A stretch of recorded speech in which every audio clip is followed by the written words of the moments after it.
कि एक तरीके से ग्लोबलाइजेशन है क्या, ग्लोबलाइजेशन होता क्या है और ग्लोबलाइजेशन उसके बाद हो क्यों रहा है या फिर इसके पीछे के कॉजेस या फिर कारण क्या है, सर है क्या इस चैप्टर में बताइए ना। और इस कॉन्वर्सेशन के अंदर हमें ये बताया जा रहा है कि एक तरीके से दुनिया में लोग सामानों को बड़े लेवल पर खरीदते हैं, इससे हमारा जो पूरा का पूरा पॉलिटिकल स्ट्रक्चर है दुनिया भर के अलग अलग देशों का वो चेंज हो रहा है। कैसे हो रहा है, पॉजिटिव होता है या फिर नेगेटिव होता है, और ग्लोबलाइजेशन हमारे लिए कैसे इकोनॉमिक चेंजेस होते हैं वो करता है। फिर जो हमारा प्यारा हिंदुस्तान है वहां पर ग्लोबलाइजेशन का क्या इंपैक्ट पड़ता है। Hello hello hello hello hello, a very warm good evening, good morning, good afternoon, है ना। आप किसी भी टाइम पर हमारी ये क्लास देख रहे होंगे।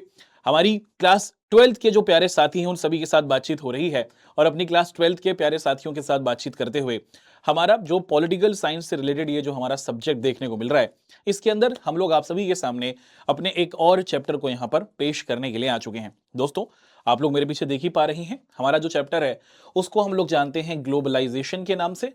और इस चैप्टर की जो कंप्लीट कहानी होगी, है ना, हमारी ये जो NCERT line by line series है इसके अंदर हम लोग अपने इस प्यारे से ग्लोबलाइजेशन वाले चैप्टर को बहुत अच्छे तरीके से हम लोग समझेंगे और इस चैप्टर की कंप्लीट कहानी को हम लोग आपके सामने रख देंगे। तो भैया, हमारा ये चैप्टर है globalisation, NCERT line by line के अंदर हम लोग इस चैप्टर को देख रहे हैं, और इस चैप्टर के अंदर मौजूद हर एक वर्ड को, उसी के साथ साथ मौजूद हर एक लाइन को बहुत ही अच्छे तरीके से समझेंगे, अच्छे तरीके से इनकी सारी कहानी को जान लेंगे। तो चलिए स्टार्ट करते हैं और डिस्कशन करना शुरू कर देते हैं अपने इस प्यारे से चैप्टर के बारे में।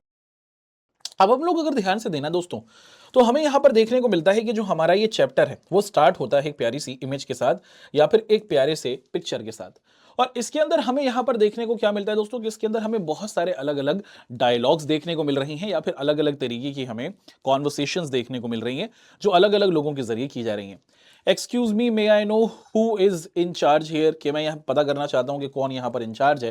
तो एक तरीके की कॉन्वर्सेशन यहां पर दी गई है, और इस कॉन्वर्सेशन के अंदर हमें यह बताया जा रहा है कि एक तरीके से दुनिया में लोग सामानों को बड़े लेवल पर खरीदते हैं। आप जब मार्केट के अंदर जाते हैं तो आप किसी ना किसी मॉल के अंदर, किसी ना किसी शॉप के अंदर जाते हैं और वहां से आप सामानों को खरीदते हैं, और जो सामान आप खरीदते हैं यानी कि जो प्रोडक्ट्स आप खरीदते हैं वो कहीं ना कहीं या तो अपने देश के होते हैं या फिर देश के बाहर हमें देखने को मिलते हैं। इस पिक्चर के अंदर हमें यही सारी जानकारी दी गई है। अब स्टार्ट करते हैं कि आखिर हमारा जो ये चैप्टर होने लग गया है ग्लोबलाइजेशन, इस चैप्टर के अंदर हमें क्या क्या चीजें जानने को मिलेंगी। चैप्टर का ओवरव्यू देखते हैं, या फिर हम लोग कह सकते हैं कि हमारे इस चैप्टर की हम लोग एक इंट्रोडक्शन आपके सामने पेश कर रहे हैं। देखिए, जो वर्ड है ना ग्लोबलाइजेशन, आपके लिए नया नहीं है। इस वर्ड को हमने बहुत बार पहले भी पढ़ा है। आप लोगों ने क्लास 10th के अंदर, आप लोगों ने पिछली छोटी क्लासेस के अंदर, है ना, इस वर्ड को बहुत अच्छे तरीके से जाना है। लेकिन क्लास 12th में इस चैप्टर के अंदर जो ग्लोबलाइजेशन है, इसका जो मीनिंग है और जो इसकी अंडरस्टैंडिंग है वो बहुत ही डिटेल्ड तरीके से हमें जानने को मिलेगी। सर है क्या इस चैप्टर में बताइए ना। हमें देखने को मिलता है दोस्तों कि in this final chapter of the book we look at the globalisation. तो यहां पर हम लोग आप सभी के साथ जो आपकी इंटरनेशनल, है ना, कॉन्टेक्स्ट वाली बुक है उसका लास्ट चैप्टर देख रहे हैं, और इसके अंदर हम लोग ग्लोबलाइजेशन को पढ़ रहे हैं। Something that has been referred to the many chapters of this book and test book of many other subjects। तो जो ग्लोबलाइजेशन ये वर्ड है, या तो आपने पॉलिटिकल साइंस के अंदर इस वर्ड को बहुत बार जाना होगा, या फिर पिछली क्लासेस के अंदर, है ना, क्लास 11th में या फिर क्लास 10th के अंदर आप लोगों ने इस ग्लोबलाइजेशन वर्ड से अपना इंट्रोडक्शन जरूर कराया ही होगा। हमें देखने को मिलता है we begin by analysing the concept of globalisation. तो हम लोग बहुत डिटेल के साथ ना ये जो वर्ड है ग्लोबलाइजेशन, इसको आप सभी के सामने पेश करेंगे, इसका एनालिसिस करेंगे, and then examine the cause, कि एक तरीके से ग्लोबलाइजेशन है क्या, ग्लोबलाइजेशन होता क्या है, और ग्लोबलाइजेशन उसके बाद हो क्यों रहा है या फिर इसके पीछे के कॉजेस या फिर कारण क्या है वो हम लोग जानेंगे। फिर हम लोग बात करेंगे, we then discuss at length the political, economic and cultural consequences of globalisation, कि जो हमारा ये ग्लोबलाइजेशन है ना, इससे हमारा जो पूरा का पूरा पॉलिटिकल स्ट्रक्चर है दुनिया भर के अलग अलग देशों का वो चेंज हो रहा है। अगर हो रहा है तो कैसे हो रहा है, पॉजिटिव होता है या फिर नेगेटिव होता है, उसको हम जानेंगे। फिर हम लोग ग्लोबलाइजेशन के कॉन्टेक्स्ट में आप सभी के साथ जो हमारा कल्चरल फिनोमेना हमें आता हुआ देखने को मिलता है, कल्चरल एस्पेक्ट का मतलब कि हमारे कल्चर किस तरीके से चेंज हो रहे हैं, और ग्लोबलाइजेशन हमारे लिए कैसे इकोनॉमिक जो एक्सपेंशन या फिर जो इकोनॉमिक चेंजेस होते हैं वो करता है, वो भी हम लोग यहां पर समझने की कोशिश करते हैं। Our interest is also in studying the impact of globalization in India। इस ग्लोबलाइजेशन के अंदर हमारे जो भारत की कहानी है या फिर जो हमारा प्यारा हिंदुस्तान है वहां पर ग्लोबलाइजेशन का क्या इंपैक्ट पड़ता है उसको भी हम लोग यहां पर अच्छे तरीके से जानेंगे। We finally drew attention to the resistance, कि एक तरीके से जो ग्लोबलाइजेशन है ना, इसको वर्ल्ड लेवल पर क्या किया जाता है दोस्तों, कि रेजिस्ट किया जाता है या फिर पसंद नहीं किया जाता, और लोग इसके खिलाफ प्रोटेस्ट करते हैं, या फिर एक तरीके से बहुत सारे सोशल ग्रुप्स हमें दुनिया के अलग अलग कंट्रीज के अंदर बनते हुए दिखते हैं, जो ग्लोबलाइजेशन से होने वाले चेंजेस को अच्छा नहीं मानती है और ग्लोबलाइजेशन को कहीं ना कहीं काउंटर करने की कोशिश करती है। इन सारी बातों को हम लोग आपके सामने देखेंगे। तो ये होगा हमारे इस चैप्टर का बहुत ही अच्छे तरीके से पूरा का पूरा इंट्रोडक्शन। अब यहां से हम लोग स्टार्ट करना शुरू कर लेते हैं और बहुत अच्छे तरीके से हम लोग क्या करेंगे बेटा, यहां पर ना हम लोग आप सभी के साथ ये जो हमारा चैप्टर आने लग गया है, इसकी कंप्लीट कहानी को हम लोग देखना शुरू कर देते हैं। देखिए, हमें देखने को मिलता है द कॉन्सेप्ट ऑफ ग्लोबलाइजेशन। तो हम लोग सबसे पहले यहां पर जो हमारा ये ग्लोबलाइजेशन का कॉन्सेप्ट आता हुआ देखने को मिल रहा है, इसके बारे में बातचीत आपके साथ करते हैं और इसे बहुत ही अच्छे तरीके से हम लोग जान लेते हैं। हमें क्या देखने को मिलता है कि एक आदमी है, तो हमें ग्लोबलाइजेशन को बताने के लिए ना अलग अलग स्टोरीज या फिर जो हमारी केस स्टडी होती है ना, वो हमारे सामने पेश की जा रही हैं। और इन केस स्टडीज के जरिए हम लोग क्या कर सकते हैं दोस्तों, कि एक तरीके से ग्लोबलाइजेशन की जो पूरी की पूरी अंडरस्टैंडिंग है या फिर जो ग्लोबलाइजेशन का पूरा स्ट्रक्चर है ना, उसे बहुत ही डिटेल्ड तरीके से जान सकते हैं। सबसे पहले अगर हम लोग स्टार्ट करते हैं, क्या हमें यहां पर देखने को मिलता है कि भैया एक आदमी के बारे में बताया जा रहा है जिसे हम लोग जनार्दन कहते हैं। Janardan works in a call centre, he leaves late in the evening for work, becomes John when he enters the office. कि भैया एक आदमी है जिसका नाम जनार्दन है, वो रात के टाइम पर या फिर शाम के टाइम पर अपने घर से ऑफिस के लिए निकलता है। और उसी के साथ साथ the moment he enters in his office, कि जैसे ही वो अपने स्कूल, जैसे ही वो अपने ऑफिस के अंदर पहुंचता है तो उसका नाम चेंज हो जाता है। वो अब जनार्दन नहीं बल्कि अपने आप को जॉन कह रहा है या फिर उसको जॉन के नाम से जाना जाता है। एक्वायर्स अ न्यू एक्सेंट, और अब वो एक नई एक्सेंट के अंदर बोलता है और एक टोटली अलग लैंग्वेज को, जिसे हम लोग लार्जली इंग्लिश लैंग्वेज कहते हैं, वो बोल रहा है। And then he does when he is at home, कि एक तरीके से जो घर में लैंग्वेज बोलता है वो टोटली डिफरेंट है। वो अपनी नेटिव लैंग्वेज बोल रहा होगा या फिर वर्नाकुलर लैंग्वेज बोल रहा होगा, लेकिन ऑफिस के अंदर वो इंग्लिश एक्सेंट के साथ बोलता है, जो ज्यादातर हमारे ब्रिटिशर्स या फिर जो आपको यहां पर देखने को मिलता है जो यूरोपियन कंट्रीज या फिर अमेरिकन कंट्रीज, अमेरिका के लोग जिस एक्सेंट में बोलते हैं उस तरीके से बोल रहा है। हमें देखने को मिलता है दोस्तों कि to communicate with his client, कि उसको अपने क्लाइंट से बात करनी होती है, who are living thousands of mile away. और ये जो लोग हैं, जो जनार्दन जिनकी प्रॉब्लम्स को रिजॉल्व करता है या फिर जिनकी क्वेरीज होती हैं उनको सॉल्व करता है, वो उससे हजारों किलोमीटर दूर हैं। ही वर्क्स ऑल नाइट, एक तरीके से वो पूरी रात भर काम करता है, क्योंकि जिनको वो अपने सर्विसेज दे रहा है, जिनके जो उसके क्लाइंट्स हैं, वो एक तरीके से या तो अमेरिका के अंदर हैं या फिर यूरोप के अंदर हैं। इंडिया में जब रात होती है तो वहां पर दिन होता हुआ देखने को मिलता है, और इसीलिए आप देखते हैं दोस्तों कि जनार्दन को रात में काम करना पड़ता है, क्योंकि जो उसके कस्टमर्स हैं वो ओवरसीज हैं, यानी कि विदेशी हैं। Janardan is rendering a service to somebody who is probably he will never likely to meet physically, कि एक तरीके से जिनको वो अपनी सर्विसेज प्रोवाइड कर रहा है जनार्दन, इन रियलिटी ऐसे हो मिलने के कि उन लोगों से वो मिल जाए फिजिकली, ऐसे चांसेस बहुत ज्यादा कम देखने को मिलते हैं। His holidays also do not correspond to the Indian calendar, कि उसकी जो छुट्टियां होती हैं वो इंडियन कैलेंडर के हिसाब से नहीं है। उसको जो छुट्टियां मिलती हैं, आप देखते हैं दोस्तों कि क्रिसमस की, थैंक्स गिविंग की, या फिर आपको देखते हैं गुड फ्राइडे की, है ना, या फिर न्यू ईयर की, उसके अकॉर्डिंग जो यूएस कैलेंडर होता है उसके अकॉर्डिंग उसे छुट्टियां मिलती हैं। तो यहां पर हमने एक कैरेक्टर आपके साथ डिस्कस किया, यहां पर हमारी जो एक स्टोरी थी वो हमने आपके साथ पेश की। अब हम लोग आपके साथ अपनी एक और स्टोरी की तरफ आपको लेकर चल रही हैं। तो हमारा ये पहला केस स्टडी था जिसके अंदर हमने जनार्दन भाई के बारे में जाना है। और जनार्दन एक तरीके से सर्विस दे रहा है, लेकिन अपने देश के लोगों के नहीं, जो विदेशों में बैठे हुए लोग हैं उनको। हमारे सामने एक और केस स्टडी आती हुई देखने को मिलती है, जिसे हम लोग रामधारी के नाम से जानते हैं। Ramdhari has gone to buy birthday gift for his 9-year-old daughter. तो रामधारी करके एक आदमी है, भाई साहब की एक बेटी है 9 साल की। He has promised her a small cycle, के एक तरीके से उसने प्रॉमिस किया है कि वो अपनी बेटी के लिए साइकिल लेकर आएगा। और वो एक तरीके से ना इसको लेकर बहुत अच्छी रिसर्च करता है और मार्केट में उसको अफोर्डेबल, यानी कि उसके बजट के अंदर और उसी के साथ साथ रीजनेबल आप देखते हैं कि वो उसे खरीद सके, और उसकी क्वालिटी जो है ना वो भी उसको अच्छी दिख रही है। वो उस बाइक को फाइनली डिसाइड करता है वो खरीदेगा। अब ध्यान से देखा जाए दोस्तों कि जो बाइक वो इंडिया में रह रहा है और जो खरीद रहा है, जो बाइसाइकिल वो खरीद रहा है, बेसिकली वो चाइना की हमें मैन्युफैक्चर देखने को मिलती है, but is being marketed in India. मगर उसको इंडिया के अंदर हम लोग सेल करते हुए या फिर बेचते हुए देख रहे हैं, उसकी मार्केटिंग इंडिया में हो रही है। इट मीट्स हिज रिक्वायरमेंट, की जो बाइसाइकिल वो खरीदना चाहता है उसकी क्वालिटी उसकी एक्सपेक्टेशन के हिसाब से बिल्कुल सही है, वो अफोर्डेबल है, वो उसके बजट के हिसाब से आ रही है। तो रामधारी क्या करता है दोस्तों कि रामधारी डिसाइड करता है कि भैया वो उसको परचेज करेगा। लास्ट ईयर यानी कि पिछले बर्थडे की अगर बात की जाए, उसकी बेटी 8 साल की थी, तो अब उसने क्या किया था बेटा कि अपनी बेटी के लिए बारबी डॉल खरीदी थी। और ये जो बारबी डॉल थी ये अमेरिका के अंदर बनी थी और इसको इंडिया के अंदर सेल किया जा रहा था, ये हमने देखा। तो यहां पर हमने दो अलग अलग स्टोरीज, दो अलग अलग कहानियां, दो अलग अलग केस स्टडीज के बारे में डिस्कशन किया। एक जनार्दन भाई साहब है जो सर्विसेज दे रहे हैं, दूसरे रामधारी हैं जो एक तरीके से अपनी बच्ची के लिए प्रोडक्ट्स को ले रहे हैं या फिर सामानों को ले रहे हैं और इन सामानों के जरिए वो उसको यूज कर रहे हैं। तीसरी हमारी स्टोरी हमें आती हुई दिखती है सारिका की। Sarika is a first generation learner who has done remarkably well throughout her school and college। तो एक बच्ची है जिसका नाम सारिका है और उसने अपनी पूरी लाइफ के अंदर क्या किया दोस्तों कि बहुत अच्छा किया है। And life by working very hard, बहुत ज्यादा मेहनत उसने की है। She now has an opportunity to take a job and begin independent career. वो अपनी फैमिली के अंदर शायद ऐसी पहली महिला होने जा रही है जो पढ़ने को स्कूल जाती है, कॉलेज जाती है और उसके बाद फिर वो अब नौकरी हासिल कर रही है और अपना एक इंडिपेंडेंट करियर बनाती हुई हमें देखने को मिलती है। Which the women of her family had never dreamed of earlier, कि उसकी फैमिली के अंदर औरतों ने ऐसा सोचा भी नहीं होगा जैसा सारिका करके दिखा रही है। While some of her relatives are opposed, के एक तरीके से जो बहुत सारे उसके रिलेटिव्स हैं वो इस बात को अपोज करते हैं, पसंद नहीं करते हैं कि सारिका को क्यों पढ़ने दिया जा रहा है या फिर सारिका क्यों पढ़ रही है तो फिर बाद में नौकरी क्यों कर रही है। बहुत सारे जो रिलेटिव्स रिश्तेदार हैं वो इस बात को पसंद नहीं करते हैं। She finally decides to go ahead of because of the new opportunity, मगर वो आगे बढ़ना चाहती है और वो सबको इग्नोर करते हुए आगे बढ़ती है और अपने करियर को परस्यू करती है और अपनी जॉब को ऑप्ट करती है because of a new opportunity that have been made and available for generation. और एक तरीके से उसको पता है कि जो अपॉर्चुनिटीज उसे मिल रही हैं वो उसकी जनरेशन में किसी को नहीं मिली हैं, उसकी फैमिली में किसी को नहीं मिली, तो उसको अच्छे तरीके से ऑप्ट करती है।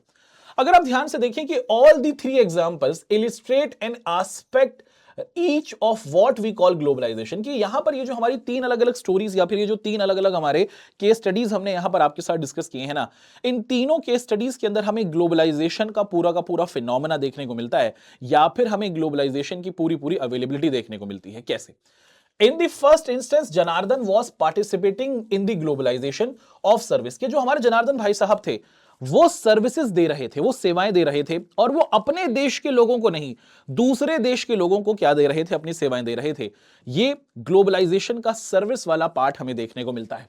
अगर हम देखें कि जो हमारे रामधारी जी हैं वो अपनी बच्ची के बर्थडे पर आप देखते हैं दोस्तों कि एक तरीके से है ना, क्या देखते हैं दोस्तों कि जो बाइसिकल खरीद रहे थे या फिर जो डॉल खरीद रहे थे उसके अंदर हमने कमोडिटीज का मतलब क्या है कि वो जो वस्तुएं हैं, जो सामान है ना, वो दुनिया के किसी एक देश में बनाए, चाइना में बनाए या फिर इंडिया में बनाए, लेकिन वो उनके देश तक आ पा रहा है। तो ग्लोबलाइजेशन के अंदर हमें एक कंट्री के लोग दूसरी कंट्री से सर्विसेज हासिल करते हुए दिखते हैं, जैसे जनार्दन दे रहा है सर्विसेज और यूएस के लोग ले रहे हैं। और ग्लोबलाइजेशन के अंदर हमें एक और चीज होती हुई दिखती है कि इसके अंदर एक कंट्री से दूसरी कंट्री के अंदर हमें मूवमेंट होती हुई दिखती है या फिर चीजें शिफ्ट होती हुई दिखती हैं, या फिर हम ये भी कह सकते हैं कि इस स्टोरी के अंदर हमें देखने को मिल रहा है कि जो चाइना और अमेरिका का बना सामान है वो हमें इंडिया के अंदर आता हुआ शिफ्टिंग होती दिख रही है कमोडिटीज की।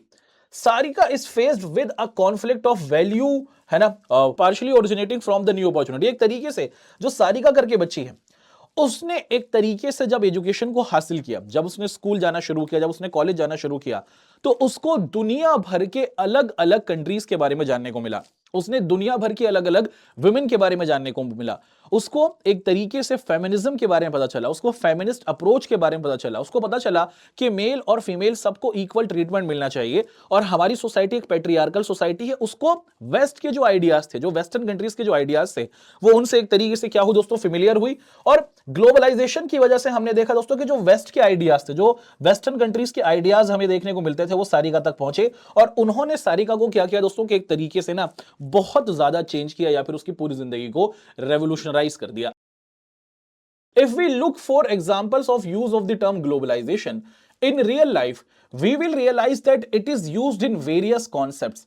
Let us look at some of the examples different from the ones that we have looked. तो अभी तक हमने तीन केस स्टडीज देखी हैं या फिर तीन स्टोरीज देखी हैं और इन तीन स्टोरीज के जरिए हमें कहीं ना कहीं ये देखने को मिला है कि हमारी जिंदगी के अंदर सामानों का आना जाना हुआ, हम लोगों का अलग अलग लोगों को सर्विसेज देना हुआ जो देश के बाहर के हैं, या फिर बाहर के वेस्टर्न आइडियाज का जानना या फिर उनका हमारे आइडियाज को जानना, ये भी ग्लोबलाइजेशन का एक पॉइंट है। लेकिन ये जो ग्लोबलाइजेशन है ना, ये हमारी जिंदगी के अंदर बहुत ज्यादा शामिल है। कितने लेवल तक शामिल है, चलिए एक एक कर उसको हम लोग देखते हैं। कुछ नई स्टोरीज और कुछ नई कहानियां हमारे सामने हैं। Some farmers committed suicide because their crops failed, कि कुछ किसानों ने आत्महत्या कर ली क्योंकि जो उनकी फसल थी वो खराब हुई। क्यों आत्महत्या करी उन्होंने? क्योंकि they had bought very expensive seeds, के उन्होंने बहुत ज्यादा महंगे बीजों को खरीदा था एक मल्टीनेशनल कंपनी से। तो एक मल्टीनेशनल कंपनी थी जो उस देश की नहीं थी जहां के ये फार्मर रहे, या फिर भारत की अगर हम बात करें कि भारत देश की ये कंपनी नहीं थी, भारत के बाहर की थी। इस कंपनी ने भारत के जो हमारे किसान थे उनको सीड्स महंगे बेचे, भारत के किसानों ने महंगे बीज ले लिए, मगर वो फसल खराब हो गई, उनको नुकसान हो गया, वो पे नहीं कर पा रहे, वापस रीपे नहीं कर पा रहे, तो किसानों ने आत्महत्या की। An Indian company bought a major rival company based in Europe despite protests by some of the current owners। तो एक तरीके से हमारी एक इंडिया की कंपनी है, उसने अपनी राइवल कंपनी को क्या कर लिया, खरीद लिया।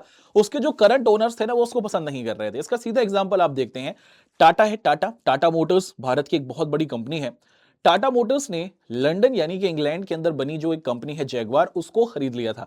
जैगवार अपने आप को सेल करना चाह रही थी, मगर वो चाह रहे थे कि इंडियन ओरिजिन के लोग उसे ना खरीदें, लेकिन फिर भी टाटा ने अच्छी बोली लगाई और एक तरीके से जो उनके करंट ओनर्स थे, जो जैगवार के मालिक थे, वो नहीं चाह रहे थे कि टाटा को मिले, लेकिन टाटा ने अच्छी पे कर उसे कहीं ना कहीं खरीद लिया। ये भी ग्लोबलाइजेशन का हमें एक कॉन्सेप्ट देखने को मिला। Many retail shopkeepers fear that they would lose their livelihoods if some major international companies open there retail chain. कि बहुत सारे जो हमारे छोटे मोटे किराना स्टोर के लोग हैं या फिर जो हमारे छोटे मोटे सर्विस देने वाले लोग हैं, उन बेचारों को ये डर है कि अगर बाहर की सुपर फास्ट डिलीवरी करने वाली एप्स जो हैं, है ना, या फिर जो अगर बड़े बड़े बाहर के जो मॉल्स के चलाने वाली हमारी कंपनियां हो, जैसे वॉलमार्ट कर एक बहुत बड़ा आपको दिखता है दोस्तों कि एक है ना मॉल का चेन है जो अमेरिका का है, अगर वो इंडिया के अंदर आ जाएगा तो हमारी छोटी दुकानें खराब हो सकती हैं, खत्म हो सकती हैं। तो वो लोग हमारे घबराए हुए हैं, जो हमारे छोटे शॉपकीपर्स हुए इन बड़ी कंपनीज के आने से।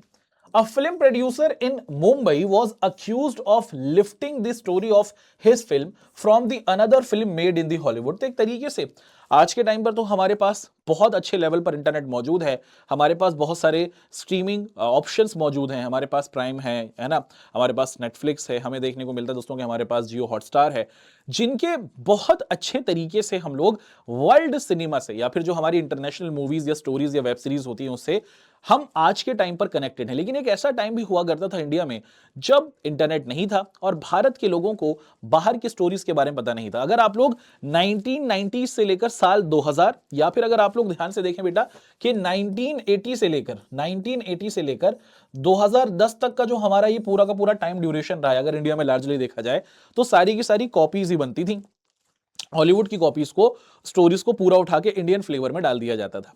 एक इंडिया के डायरेक्टर और प्रोड्यूसर को आप देखते हैं कि हॉलीवुड की जो फिल्म थी उनके लोगों ने उन पर एक्शंस दिलवाया, उन पर एक्शन लिया, क्योंकि हॉलीवुड की जो स्टोरी थी उसको उनसे पूछे बिना ही इंडिया के अंदर बना दिया गया, है ना, और उनको कोई क्रेडिट नहीं दिया गया। जैसे आप लोगों ने एक मूवी देखी होगी गॉड तुस्सी ग्रेट हो, सलमान खान की थी, है ना, और बॉलीवुड के अंदर ये बनी है, लेकिन ये हॉलीवुड की ब्रूस अलमाइटी जो मूवी है उससे कॉपी की गई है ना। तो ये स्टोरीज हमने यहां पर देखी।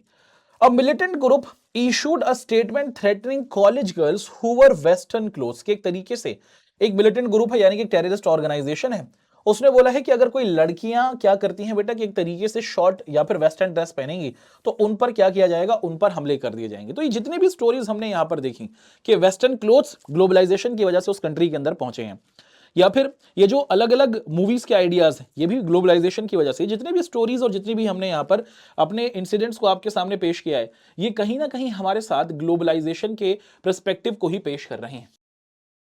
These examples show us that the globalization need not always be positive, it can be negative consequences। कि एक तरीके से ग्लोबलाइजेशन का मतलब ये नहीं होता कि भैया सब चंगा सी, ऐसा नहीं है। ग्लोबलाइजेशन को अगर हम लोग अच्छे तरीके से समझते हैं और इसकी अंडरस्टैंडिंग को अगर हम लोग अच्छे तरीके से जानते हैं तो हमें यह देखने को मिलता है कि ग्लोबलाइजेशन के अंदर ना एक तरीके से सिर्फ पॉजिटिव एस्पेक्ट नहीं है, इसके अंदर नेगेटिविटी भी है, इसके अंदर लोग मरते हुए भी दिखते हैं, इसमें लोगों के काम धंधे खराब भी होते हुए दिखते हैं, इसमें बच्चियों के ऊपर डर भी बनाया जा रहा है। ग्लोबलाइजेशन की वजह से कहीं ना कहीं ये चीजें हमें राइज होती हुई देखने को मिलती हैं। Indeed, there are many who believe that globalization has more negative consequences than positive। और बहुत सारे जो हमारे पॉलिटिकल थिंकर्स हैं या फिर जो बहुत सारे हमारे इकोनॉमिस्ट हैं या फिर जो बहुत सारे हमारे सोशल स्ट्रक्चर पर काम करने वाले लोग हैं, है ना, जो सोशल वर्कर होते हैं, उनका मानना है कि ग्लोबलाइजेशन से ना बड़े लेवल पर नुकसान ज्यादा है भाई, इससे फायदे कम हैं। These examples also show us the globalization need not to be only about the economic issues, nor it is direction of influence always from the rich to the poor country। अगर आपको याद होगा, अगर आपने क्लास 10th के अंदर globalisation को पढ़ा होगा तो लार्जली उसके अंदर सिर्फ एक ही बात को कहा जाता है, क्या, कि भैया एक कंट्री का बना सामान जब दूसरी कंट्री के अंदर चला जाता है ना, उसी को ग्लोबलाइजेशन कहा जाता है। क्लास 10th या फिर क्लास 11th के अंदर जो आपने ग्लोबलाइजेशन को समझा था, उसमें सिर्फ ग्लोबलाइजेशन का इकोनॉमिक पार्ट ही आपको बताया गया था कि एक कंट्री का बना सामान दूसरे देश के अंदर जा रहा है, it is known as globalisation. कि चाइना का बना सामान भारत आ रहा है, भारत का बना सामान अलग अलग देशों में जा रहा है, इसी को ग्लोबलाइजेशन कहा जाता है। लेकिन अगर आप ध्यान से देखें तो हमें देखने को मिलता है दोस्तों कि जो एग्जाम्पल्स अब तक हमने यहां पर देखे, इसके अंदर हमें बिजनेस के साथ साथ कुछ और भी एग्जांपल्स आते हुए देखने को मिलते हैं ना। तो globalisation is not always associated with economic structure, की ग्लोबलाइजेशन में सिर्फ ट्रेड या बिजनेस नहीं होता, ये बहुत ज्यादा डीप है या फिर ये अपने अंदर बहुत सारे और पॉइंट्स को भी रखती है। इसके अंदर कल्चरल कॉन्सिक्वेंसेस भी होता है, पॉलिटिकल स्ट्रक्चर भी होता है, उसको हम लोग देखते हैं। Since much of these usage trend to be improvised, it becomes important to clarify that what we mean by globalization. सबसे पहले ये जो वर्ड है ना ग्लोबलाइजेशन, हमें इसी को क्या करना पड़ेगा बेटा, इसी को हमें डिफाइन करना पड़ेगा, क्योंकि अगर हमने ग्लोबलाइजेशन के वर्ड को डिफाइन कर लिया तो हमारे लिए इस कंप्लीट चैप्टर को समझना आसान हो जाएगा। अगर हम लोग ग्लोबलाइजेशन को देखते हैं तो ग्लोबलाइजेशन के अंदर ना it is a concept of fundamentally deals with flaws, के इसके अंदर हमें फ्लॉज होते हुए देख रहे हैं, या फिर इसको हम लोग फ्लो बोलते हैं, है ना। फ्लो मतलब क्या बेटा, हिंदी के अंदर इसे बोला जाता है बहना, है ना, एक तरीके से बहना, या फिर हम लोग कहते हैं मूव करना, मूवमेंट करना, या फिर शिफ्ट करना, कि कोई चीज मूव हो रही है, कोई चीज शिफ्ट हो रही है, कोई चीज फ्लो कर रही है, फ्लोट हो रही है। तो जब भी हम लोग ग्लोबलाइजेशन की बात करते हैं तो इसके अंदर हमें फ्लॉज होते हुए देख रहे हैं, या फिर इसके अंदर हमें एक तरीके से शिफ्ट होता हुआ देखने को मिलता है। क्या कौन कौन से फ्लो हमें फ्लॉज होते हुए दिखते हैं बेटा, इसके अंदर हमें एक तरीके से ना 4 तरीके की चीजें शिफ्ट होती हुई दिखती हैं। एक है आइडियाज, कि एक कंट्री के आइडियाज दूसरी कंट्री के लोगों तक पहुंचते हैं। दूसरा हमें देखने को मिलता है दोस्तों कि दूसरी चीज जो हमें देखने को मिलती है वो क्या है दोस्तों, कि एक तरीके से दूसरी चीज जो हमें देखने को मिलती है बेटा वो है कि एक तरीके से कमोडिटीज, यानी कि एक देश का बना सामान, कमोडिटीज का मतलब वस्तुएं, एक देश का बना सामान दूसरे देश के अंदर जा रहा है। तीसरी चीज हम देखते हैं बेटा कैपिटल, कैपिटल का मतलब क्या है कि एक कंट्री के लोग दूसरी कंट्री के अंदर पैसा लगा रहे हैं। जैसे आज अगर आप इंडिया के अंदर बैठे हैं और आप अगर यूएस के शेयर मार्केट के अंदर पैसा लगाना चाहें, या फिर अगर आप चाइना की किसी कंपनी के स्टेक्स खरीदना चाहें, तो with in a fraction of second आप ऑनलाइन ट्रांजैक्शंस कर उसे आसानी से खरीद सकते हैं। कि ग्लोबलाइजेशन के अंदर एक कंट्री से दूसरी कंट्री के अंदर आइडियाज शिफ्ट होते हैं। ग्लोबलाइजेशन के अंदर हमें एक कंट्री से दूसरी कंट्री के अंदर आपको देखने को मिलता है दोस्तों कि क्या होता हुआ देखने को मिलता है, हम एक कंट्री में रहते हुए दूसरी कंट्री के अंदर पैसा इन्वेस्ट कर सकते हैं, कैपिटल लगा सकते हैं। और तीसरा, ग्लोबलाइजेशन के अंदर जो कॉमन चीज हमें पता है वो ये है कि एक देश का बना सामान दूसरे देश के अंदर जाता है, कमोडिटीज हमें शिफ्ट होती हुई दिखती हैं। और चौथी चीज दोस्तों जो हमें दिखती है ग्लोबलाइजेशन के अंदर वो है कि एक देश के जो लोग हैं ना वो हमें दूसरे देश के अंदर शिफ्ट होते हुए दिखते हैं। For which purpose, for the better livelihood, के भारत से बहुत सारे लोग अमेरिका जाते हैं, भारत से बहुत सारे लोग यूरोप जाते हैं फॉर बेटर अपॉर्चुनिटीज, अच्छी जिंदगी के लिए, अच्छी एजुकेशन के लिए, वो हमें वहां जाते हुए देखने को मिलते हैं। The crucial element is that worldwide interconnectedness that is created sustained as the consequences, कि एक तरीके से जो हमारा ग्लोबलाइजेशन है ना इसने दुनिया भर को इंटरकनेक्टेड कर दिया है। दुनिया एक तरीके से अब एक छोटा विलेज बन गई है, या फिर इसे अब दुनिया ना कहकर ग्लोबल विलेज कहा जाता है, कि दुनिया एक तरीके से एक छोटा गांव बन गया है जिसके अंदर हर एक कंट्री आपस में जुड़ी हुई है, और एक देश के अंदर घटने वाली जो घटना है वो पूरी कंट्री को क्या करती है दोस्तों, कि कहीं ना कहीं है ना हैम्पर करती है, या फिर एक तरीके से उसके अंदर कुछ ना कुछ तरीके से है ना चेंज करती है। अब आगे बढ़ लेते हैं। तो यहां पर हमने ग्लोबलाइजेशन का ये जो हमारा पूरा का पूरा डेफिनेशन वाला पोर्शन था उसको आपके सामने पेश कर दिया है। आगे बढ़ रहे हैं भाई। हमें देखने को मिलता है क्या कि globalisation is a multidimensional concept. Multidimensional concept मतलब क्या कि ग्लोबलाइजेशन में ना सिर्फ और सिर्फ इकोनॉमिक स्ट्रक्चर की बात नहीं होती कि भैया पैसा पैसा हो रहा है, ट्रेड हो रहा है, नहीं, इसके अंदर हम लोग कल्चरल है ना चेंज होते हुए देखते हैं, इसके अंदर हम लोग पॉलिटिकल चेंज होते हुए देखते हैं, और इसके अंदर हमें बहुत सारी मैनिफेस्टेशन होती हुई दिखती हैं, यानी कि बहुत सारे एक तरीके से बदलाव, बहुत सारे प्रोमिसेस और बहुत सारी बेहतरीन तरीके से हमें अचीवमेंट्स या फिर लोगों की जिंदगी में चेंज आता हुआ देखने को मिलता है। And these must be adequately distinguished, एक तरीके से इनको एक एक कर समझना हमारे लिए बहुत ज्यादा जरूरी है। It is wrong to assume that globalisation has purely economic dimension, कि एक तरीके से सिर्फ ये मान लेना कि ग्लोबलाइजेशन के जरिए सिर्फ और सिर्फ हम लोग ट्रेड करते हैं, ये सिर्फ इकोनॉमिक डायमेंशन को एड्रेस करता है, ऐसा नहीं है। Just it would be also be mistaken to assume that it is cultural, कि एक तरीके से ग्लोबलाइजेशन एक कल्चरल फिनोमेना है, अगर हम ये मानते हैं तो ये भी गलत है, और अगर हम लोग ग्लोबलाइजेशन को सिर्फ एक इकोनॉमिक डायमेंशन में देख रहे हैं तो ये भी गलत है। The impact of globalization is vastly uneven and if affects some of societies more than the others। कि एक तरीके से जो ग्लोबलाइजेशन और जो इसका इंपैक्ट है दुनिया के अलग अलग देशों में हमें अलग अलग तरीके से देखने को मिलता है ना। It is important to avoid drawing general conclusion के ग्लोबलाइजेशन को लेकर एक जर्नल कंक्लूजन या फिर इसके लिए एक अंडरस्टैंडिंग क्रिएट कर पाना बहुत ज्यादा बेवकूफी होगी। तो सबसे पहले हमें क्या करना पड़ेगा, हमें ना ग्लोबलाइजेशन का जो हर एक स्ट्रक्चर है, जैसे इसका पॉलिटिकल कॉन्सिक्वेंसेस के दुनिया में पॉलिटिकली कैसे चेंज आया है ग्लोबलाइजेशन के आने से, इसका इकोनॉमिक कॉन्सिक्वेंसेस के दुनिया में इकोनॉमिकली कैसे चेंजेस आए हैं ग्लोबलाइजेशन के आने से, और इसका जो कल्चरल कॉन्सिक्वेंसेस है कि दुनिया का कल्चर कैसे चेंज हुआ है, उसको हमें अच्छे तरीके से जानने की जरूरत होगी। तो ग्लोबलाइजेशन होती क्या है वो हमने देखी। ग्लोबलाइजेशन के अंदर हम लोग मूवमेंट होते हुए देखते हैं, आइडियाज, कैपिटल, कमोडिटीज और उसी के साथ साथ पीपल। इन सारी बातों को हमने बहुत अच्छे तरीके से जान लिया है। अब आगे बढ़ना शुरू करने हैं और यहां पर हम लोग कॉजेस ऑफ ग्लोबलाइजेशन इस पॉइंट को डिस्कस करेंगे और इस पॉइंट की जो हमारी अंडरस्टैंडिंग होगी उसे हम लोग समझना शुरू करेंगे। What accounts for globalization if globalization is all about the flaws, ideas, capital, commodities, and people? It is perhaps logical to ask if there is anything novel about the phenomena globalization in terms of these four flaws has taken place through much of the human history। तो अगर हम बात करते हैं जो globalisation है कि globalisation के अंदर ना सर लार्जली हमें पता है कि मूवमेंट होता हुआ दिखता है या फिर फ्लो होता हुआ दिखता है या फिर शिफ्ट होते हुए दिख रहे हैं, क्या आइडियाज, कमोडिटीज, उसी के साथ साथ हमें देखने को मिलता है कि जो हमारा कैपिटल है या फिर पीपल। सर ये जो शिफ्ट हमें होता हुआ देखने को मिलता है कि एक कंट्री के लोग दूसरी कंट्री में जा रहे हैं, एक कंट्री का आइडियाज दूसरी कंट्री तक पहुंच रहे हैं, एक कंट्री का बना सामान दूसरी कंट्री के अंदर जा रहा है, एक कंट्री के लोग दूसरी कंट्री के अंदर पैसा लगा रहे हैं, ये आज के टाइम पर थोड़ी हो रहा है सर, ये तो हजारों सालों से हो रहा है। जी हां, ये बिल्कुल सही बात आपने बताई बेटा कि ये तो ह्यूमन हिस्ट्री के अंदर हमें काफी लंबे टाइम से होता हुआ देखने को मिलता है। जब हम बात करते हैं है ना अलग अलग सिविलाइजेशंस की, इंडस वैली सिविलाइजेशन की, या फिर जब हम बात करते हैं सिल्क रूट की, उस टाइम पर दुनिया भर के अलग अलग देश के लोग जब मिलते थे तो वो आइडियाज शेयर करते थे, सामान खरीदते थे, है ना। इस तरीके के जो हमारे शिफ्ट्स होते हैं वो हमें देखने को मिलते हैं। However, those who argue that there is something distant about the contemporary globalization point out that it is the scale and speed। के एक तरीके से करंट सिनेरियो में अगर हम देखें या फिर अगर हम लोग लार्जली पिछले 30 सालों की बात करते हैं तो हमें देखने को मिलता है कि ग्लोबलाइजेशन एग्जिस्ट पहले भी कर रही थी, ग्लोबलाइजेशन अब भी एग्जिस्ट कर रही है, लेकिन आज के टाइम पर ग्लोबलाइजेशन की जो स्पीड है ना वो बहुत ज्यादा तेज हो गई है। और ये जो ग्लोबलाइजेशन की स्पीड या फिर आप देखें दोस्तों कि जो ग्लोबलाइजेशन इतना तेज हमें होता हुआ देखने को मिला है, इसके पीछे का क्या रीजन है बेटा, अगर हम लोग इसको ध्यान से देखें तो इसके पीछे का जो रीजन हमें देखने को मिलता है वो क्या है कि एक तरीके से दुनिया में ऐसी टेक्नोलॉजीज आ गई हैं, दुनिया में इस तरीके की तकनीक या फिर दुनिया में इस तरीके की मशीनें आ गई हैं जो आज से पहले थी ही नहीं।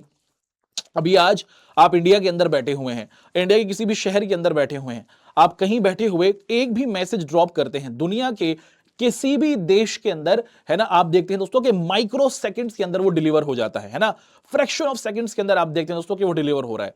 कि आज के टाइम की जो टेक्नोलॉजी है, आज के टाइम की जो हमारी है ना इंटरनेट है, हमारे जो और प्लेटफॉर्म्स है ना, उन्होंने एक तरीके से जो ये टेक्नोलॉजी इन्वेंट हुई है ना, इन्होंने क्या कर दोस्तों कि इन्होंने एक तरीके से ग्लोबलाइजेशन की जो स्पीड है उसे बहुत ज्यादा तेज कर दिया।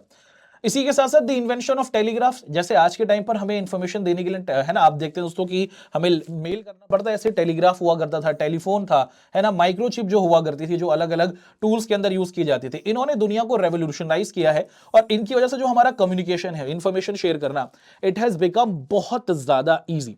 मुझे याद है अब जब मैं छोटा था तो हमारे अंकल हुआ करते थे and he used to live in Saudi Arabia, वो सऊदी अरेबिया के अंदर रहा करते थे और इंडिया के अंदर उस टाइम पर हमें देखने को मिलता है फोन्स अवेलेबल थे, लेकिन फोन की जो कॉस्ट थी वो बहुत ज्यादा थी और कॉल करना कहीं ना कहीं अफोर्ड नहीं था, तो लोग चिट्ठियां लिखा करते थे या फिर आप देखते हैं दोस्तों कि एक तरीके से पोस्टल सर्विस हुआ करती थी और वो चिट्ठियां लिख रहे हैं, हम चिट्ठियां लिख रहे हैं और वो चिट्ठियां आया करती थी उसके अंदर आपको 3-4 महीने के बाद वो आप तक डिलीवर हो रही थी। तो है ना ऐसी चीजें रही हैं, लेकिन अगर हम पिछले 20-25 सालों को देखें, बहुत तेजी से दुनिया ने अपने आप को रेवोल्यूशनाइज किया है या फिर चेंज कर दिखाया है, which is commendable. Even printing initially came to being into the led the basic of the creation of nationalization। के उसी के साथ साथ दोस्तों के शुरुआत में जो हमारी प्रिंटिंग किताबें छप रही थी वो देश के अंदर नेशनलिज्म को पैदा करने के लिए, देशभक्ति पैदा करने के लिए दिखती थी। So also today we should expect that technology will affect way think of the person. उसी के साथ साथ दोस्तों की जो हमारी टेक्नोलॉजी है ये लोगों के सोचने के तरीके से, ये लोगों के देशभक्ति या फिर जो नेशनलिज्म है उसकी अप्रोच को या फिर उनकी जो पूरे की पूरी अंडरस्टैंडिंग होती है ना उसे कहीं ना कहीं चेंज करती है और इस तरीके की सोच होना ये बहुत ही कॉमन बात है ना, ये पॉइंट हमने यहां पर देखा। अच्छा अब आगे बढ़ लेते हैं और आगे बढ़ते हुए अब तक हमने यहां देखा भैया कि जो टेक्नोलॉजी है ना उसने बहुत ही रिमार्केबल कंट्रीब्यूशन दिया है। किसके लिए? हमारे जो पूरी की पूरी हमें आती हुई देखने को मिलती है दोस्तों, है ना, कि जो ग्लोबलाइजेशन की जो स्पीड है वो टेक्नोलॉजी की वजह से ही बहुत ज्यादा शूट अप हुई है। At the same time, globalization does not always reduce state capacity. The primacy of a state continues to be। एक मिनट रुक जाइए। तो यहां तक के जो हमारे पॉइंट्स थे और जो यहां तक की हमारी बातें थी उनको हमने देख लिया। अच्छा, अब यहां पर हम लोग बढ़ लेते हैं। क्या यहां पर क्या है दोस्तों? The ability of ideas, capital, commodities and people to move one more easily from one part of the world to the another has been made possible largely to technology. कि आज के टाइम पर दुनिया भर के अंदर आइडियाज शिफ्ट होते हुए हमें दिख रहे हैं। आप इंडिया में बैठे हुए हैं, कोई भी इंफॉर्मेशन लिखते हैं, दुनिया भर के लोग उसे पढ़ते हैं, दुनिया भर के लोग अपने आइडियाज लिखते हैं और एक कंट्री के आइडियाज दूसरी कंट्री के अंदर फ्लोट होते हैं, पहुंचते हुए दिखते हैं। लोग अपने अपने है ना जो व्यूज हैं वो पुट करते हैं, लोग दूसरों के व्यूज को पढ़ते हैं, है ना। आपकी जो जनरेशन है जेनजीज आप लोग हैं, आप लोग रेडिट को यूज करते हैं, है ना। उसी के साथ साथ बहुत सारे और भी सोशल मीडिया प्लेटफॉर्म्स आ गए हैं जहां पर लोग अपनी ओपिनियंस को शेयर करते हैं और दुनिया भर के अंदर उसे पढ़ा जाता है, सुना जाता है, जाना जाता है, वैलिडेट किया जाता है ना। और है ना कैपिटल लगाना, पैसा लगाना हुआ, सामान का भेजना हुआ, पिछले काफी सालों में टेक्नोलॉजी की वजह से ना ये चीजें बहुत ज्यादा एडवांस हो गई हैं। The pace of these flows may vary, लेकिन अगर हम ध्यान से देखें दोस्तों कि सारी की सारी जो हमारी ये सारी की सारी जो डेवलपमेंट है सब में एक साथ नहीं हुई। ऐसा नहीं कि आइडियाज जितनी स्पीड से जा रहे हैं उतनी स्पीड से लोग भी शिफ्ट हो रहे हैं, ऐसा होता हुआ नहीं दिखता। ये बड़ा इंटरेस्टिंग कॉन्सेप्ट है, ये देखते हैं क्या। फॉर इंस्टेंस कि अगर हम एग्जाम्पल के तौर पर देखें, the movement of capital and commodities will most likely to be quicker. कि एक तरीके से आज के टाइम पर आपको किसी कंट्री से सामान मंगाना है, आप इंडिया के अंदर बैठे हुए हैं, चाइना से कोई सामान मंगाना है, आप ऑर्डर करते हैं, विद इन 3 डेज वो आपके घर के अंदर डिलीवर हो जाता है।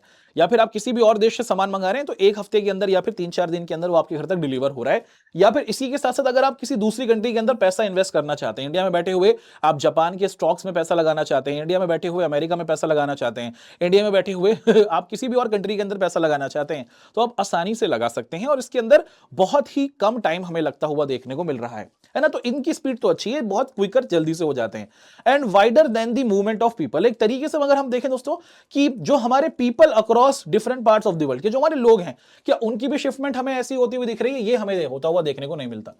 Globalization, however, does not emerge merely because of the availability of improved communication. What is important for people in different parts of the world to recognize the interconnectedness with the rest of the world. Currently, we are aware of the fact that the event taking place in one part of the world could have an impact on the another part of the world. तो एक तरीके से 3 चीजों का जो हमारा movement है ना वो बहुत तेजी से करंट टाइम पर होता है। आप इंडिया में बैठे हुए कोई भी चीज लिखते हैं, with in fraction of seconds दुनिया भर के लोग उसे पढ़ सकते हैं। तो आइडियाज बहुत रैपिडली शिफ्ट हो रहे हैं, सामान भी क्विकर तरीके से आपके पास पहुंच रहा है, जल्दी जल्दी से आपके घर पर पहुंच रहा है। और उसी के साथ साथ अगर आप कहीं पर कैपिटल लगाना चाहते हैं, पैसा लगाना चाहते हैं, तो वो भी आप बहुत ही जल्दी स्पीड से कर सकते हैं। ये 3 चीजें बहुत ही रैपिडली अभी भी हो रही हैं। लेकिन अगर आप देखें क्या, लेकिन हमें देखने को मिला दोस्तों कि the bird flu and tsunami is more confined to the any particular nation, it does not respect national boundaries. लेकिन कुछ ऐसी चीजें हैं जैसे जब हमारा बर्ड फ्लू आता है जो एक बहुत बड़ी बीमारी है जानवरों के लिए, या फिर जो हमारी सुनामी आती है वो किसी एक कंट्री तक ही लिमिटेड नहीं है, वो किसी एक कंट्री की नेशनल बाउंड्री को रिस्पेक्ट नहीं करती है। Similarly, when major economic event take place, their impact is felt outside their immediate local national. एक तरीके से दोस्तों हमें देखने को मिलता है कि जब है ना बड़े लेवल पर हमें देखने को मिलता है दोस्तों कि कुछ ऐसी चीजें घटती हैं, जैसे कोविड आया था, तो कोविड से क्योंकि दुनिया जुड़ी हुई है और इस कोविड के फैलने का बहुत बड़ा रीजन ये था कि एक तरीके से ना हमें जो लोग हैं वो एक कंट्री से दूसरी कंट्री के अंदर शिफ्ट होते हुए देखने को मिल रहे थे। और इसीलिए बहुत बार ये देखा जाता है, क्या देखा जाता है दोस्तों कि बहुत बार ये देखा जाता है कि सारे के सारे जो हमारे फ्लॉज हैं, यानी कि जैसे हमारा कैपिटल हुआ, पैसा लगाना आज भी आसान है, जल्दी से किया जा सकता है। आपकी कमोडिटीज हुई या फिर जो आइटम्स आप मंगाना चाहते हैं आप आसानी से मंगा सकते हैं, आपके घर पर डिलीवर हो सकता है। या फिर जो आपके आइडियाज हुए वो भी आपके घर पर आसानी से आ सकते हैं। लेकिन जो मूवमेंट है ना लोगों की, वो कहीं ना कहीं अभी भी रिस्ट्रिक्टेड है। गवर्नमेंट आसानी से आपको अपने देश के अंदर इजाजत नहीं देती है आने के लिए, और उस पर आपको अलग अलग तरीके से रिस्ट्रिक्शंस लगते हुए देखने को मिल जाते हैं। इन सारी के सारे पॉइंट्स को, इन सारी की सारी बातों को हमने यहां पर जाना, ठीक है। तो यहां तक जो हमारा अब तक का कॉजेस रही हैं उनको हमने एक एक कर आपके सामने देखा है, और उन कॉजेस की जो हमारी बातचीत थी और उनके जो हमारे पॉइंट्स थे उनको हमने जान लिया। अब आगे बढ़ना शुरू करते हैं दोस्तों, और यहां से आगे बढ़ते हुए हम लोग आप सभी के साथ जो हमारा ये पॉलिटिकल कॉन्सिक्वेंसेस होगा कि दुनिया में ग्लोबलाइजेशन से हमारा पॉलिटिकल कॉन्सिक्वेंसेस कैसे आता है और पॉलिटिकली हमारे अंदर किस किस तरीके के चेंजेस आते हैं या फिर बदलाव आते हैं, उनकी तरफ हम लोग आप सभी को लेकर चलना शुरू कर रहे हैं। सबसे पहले, one of the debates that has been regarded as the consequences of the contemporary process of globalization relates to its ongoing political impact, कि दुनिया के अंदर बहुत सारे लोगों का मानना है कि ग्लोबलाइजेशन से दुनिया का पॉलिटिकल स्ट्रक्चर चेंज हुआ है और इस पर इंपैक्ट पड़ा है। How does globalization affect traditional conception of state, के एक तरीके से जो हमारी स्टेट है, स्टेट का मतलब क्या है बेटा, स्टेट का मतलब है कि जो हमारी गवर्नमेंट है, गवर्नमेंट का मतलब क्या है कि ग्लोबलाइजेशन से किसी भी देश की गवर्नमेंट या फिर उनका जो एक तरीके से काम करने का स्ट्रक्चर था, क्या उसके अंदर चेंज आया है, और अगर आया है तो कैसे आया है, उसी को हम लोग यहां पर देखते हैं। देयर आर एटलीस्ट 3 एस्पेक्ट्स कि ग्लोबलाइजेशन से किसी भी देश की जो गवर्नमेंट है उसके ऊपर जो इंपैक्ट पड़ा है उसको लेकर हमारे पास 3 एस्पेक्ट्स या फिर 3 अंडरस्टैंडिंग या फिर 3 व्यूज आते हैं, और इन तीनों व्यूज को हम लोग एक एक कर आपके सामने देखना शुरू करते हैं। सबसे पहले, at the most simple level, globalization resulted in an erosion, कि सबसे पहला जो हमारे पास एक आप देखते हैं दोस्तों के एस्पेक्ट आ रहा है, उसके अंदर ये बोला जाता है कि ग्लोबलाइजेशन से ना हमें जो हमारी स्टेट है, स्टेट का मतलब क्या है बेटा, कि जो हमारी गवर्नमेंट है उसकी पावर इरोड होती हुई दिखती है। इरोजन का मतलब क्या है कि भैया लेस हुई है या फिर कम हुई है। तो ग्लोबलाइजेशन का ये जो हमारा पॉइंट हमारे सामने आ रहा है, जिसके अंदर हमें बताया जा रहा है कि ग्लोबलाइजेशन के आ जाने से जो हमारी पॉलिटिकल स्ट्रक्चर था, स्पेशली जो हमारी गवर्नमेंट्स थी ना दुनिया भर के अलग अलग देशों की, उनकी पावर कहीं ना कहीं कम हुई है। Ability to government to do what they do, कि एक तरीके से जो काम गवर्नमेंट के हुआ करते थे ना, अब गवर्नमेंट वो करती ही नहीं है। ऑल ओवर द वर्ल्ड, दुनिया भर के अंदर अगर हम देखें, ओल्ड वेलफेयर स्टेट, के एक तरीके से गवर्नमेंट का काम था वेलफेयर स्टेट को क्रिएट करना, मतलब कि हर एक देश के अंदर रोटी कपड़ा मकान हो, एजुकेशन हो, हेल्थ का स्ट्रक्चर हो, ये जिम्मेदारी गवर्नमेंट की हुआ करती थी और गवर्नमेंट इस पर काम किया करती थी। Is now giving way to a more minimalistic, एक तरीके से अब गवर्नमेंट इन पर फोकस नहीं करती है। गवर्नमेंट ने क्या कर रखा है बेटा, कि एक तरीके से प्राइवेट इंस्टीट्यूशंस को आने दिया है, प्राइवेट कंपनी आ गई हैं जो जॉब दे रही हैं, प्राइवेट हॉस्पिटल्स आ गए हैं जहां पर इलाज हो रहा है, प्राइवेट स्कूल्स खुल गए हैं जहां पर एजुकेशन दी जा रही है। कि गवर्नमेंट का जो काम था, जो सबका सम्मान और सबको साथ लेकर चलने की जिम्मेदारी थी, बीइंग अ वेलफेयर स्टेट, अब गवर्नमेंट वेलफेयर स्टेट की रिस्पॉन्सिबिलिटी से दूर हो चुकी है और अब गवर्नमेंट एक मिनिमलिस्टिक स्टेट बन गई है। मतलब मिनिमलिस्टिक स्टेट का मतलब क्या है कि गवर्नमेंट की जो पावर है वो बहुत कम हो गई है और बहुत छोटा सा काम करते हैं। And to perform certain core functions, क्या वो कुछ ही चीजों पर फोकस करते हैं, जैसे maintenance of law and law, के कंट्री के अंदर चीजें सही रहे और उसी के साथ साथ कंट्री की जो सिक्योरिटी है कि इंटरनली एक्सटर्नली सिक्योरिटी बनी रहे और लोग सिटीजंस है ना प्रोटेक्टेड रहे। अब गवर्नमेंट इस पर ही काम कर रही है। तो पहला जो हमने एस्पेक्ट आता हुआ देखा वो यही है कि एक तरीके से ना ये माना जा रहा है कि ग्लोबलाइजेशन से जो गवर्नमेंट्स हैं उनकी पावर कम हुई है और अब गवर्नमेंट पहले वेलफेयर स्टेट था, वो वेलफेयर स्टेट ना होते हुए सिर्फ और सिर्फ मिनिमलिस्टिक स्टेट बन गई है जो जरूरतें ही पूरी करती है। However, it withdraws for many of its earlier welfare functions directed at economic and social welfare being.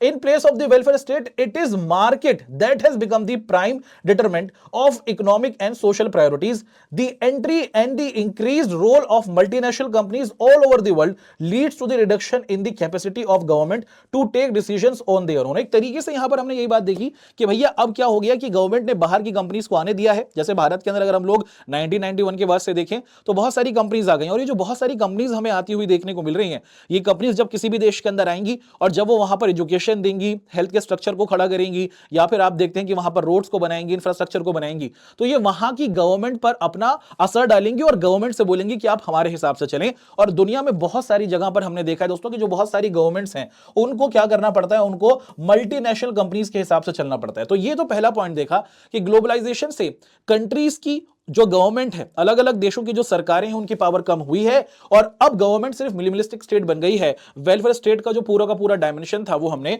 खत्म होते हुए देखा। अच्छा, अब आगे बढ़ लेते हैं। अब यहां पर हमें देखने को मिलता है दोस्तों कि at the same time globalization does not always reduce state capacity. हमारे पास सेकंड पॉइंट आता है। तो पहला पॉइंट तो ये था कि भाई ग्लोबलाइजेशन से नुकसान हुए हैं, इसने गवर्नमेंट की पावर को खत्म कर दिया है। गवर्नमेंट अब वेलफेयर स्टेट ना होकर मिनिमलिस्टिक स्टेट बन चुकी है और ग्लोबलाइजेशन के अंदर डिसीजंस एमएनसीज ले रही हैं, सरकारें चुपचाप बैठी हुई हैं और वो सिक्योरिटी को संभाल रही हैं। लेकिन अब एक सेकंड थॉट आता हुआ हमें दिखता है और ये सेकंड थॉट क्या है बेटा, इस सेकंड थॉट के अंदर हमें बताया जा रहा है दोस्तों कि भैया यहां पर बोला जाता है कि कुछ भी हो जाए, कि ग्लोबलाइजेशन हो या ना हो, मगर एक तरीके से जो प्राइमेसी होती है, प्राइमेसी का मतलब क्या है कि भैया जो डोमिनेंस होता है, जो दबदबा होता है ना, वो कहीं ना कहीं सरकार का बना ही रहता है। The primacy of a state, के एक तरीके से जो गवर्नमेंट है ना उसका हमें कहीं ना कहीं कंट्रोल देखने को मिलता है, कॉन्टिन्यूज टू बी अनचैलेंज, कि वो बिल्कुल चेंज नहीं होता। basis of the political community, the old jealousies and rivalries between countries have not erased to matter in the world politics. The state continues to discharge its essential function, law and order and national security, and उसी के साथ साथ withdraw from the certain domains from which it wishes. तो अगर हम ध्यान से देखें कि गवर्नमेंट जो होती है, ग्लोबलाइजेशन भारत के अंदर अभी मौजूद है। 2019-18 के अंदर भारत के अंदर आपको देखने को मिलता था दोस्तों कि बहुत सारी चाइनीज ऐप हुआ करती थी जो भारत के अंदर काम किया करती थी। इन चाइनीज ऐप से भारत के बहुत सारे युवाओं को काम धंधा मिला हुआ था, भारत के अंदर इनका एक अच्छा बहुत बड़ा टर्नओवर था और भारत के अंदर ये लोग काम कर रहे थे। लेकिन इससे भारत की सिक्योरिटी पर कहीं ना कहीं सवाल उठ रहा था और नेशनल सिक्योरिटी पर सवाल उठ रहा था, भारत के लिए यह खतरा था।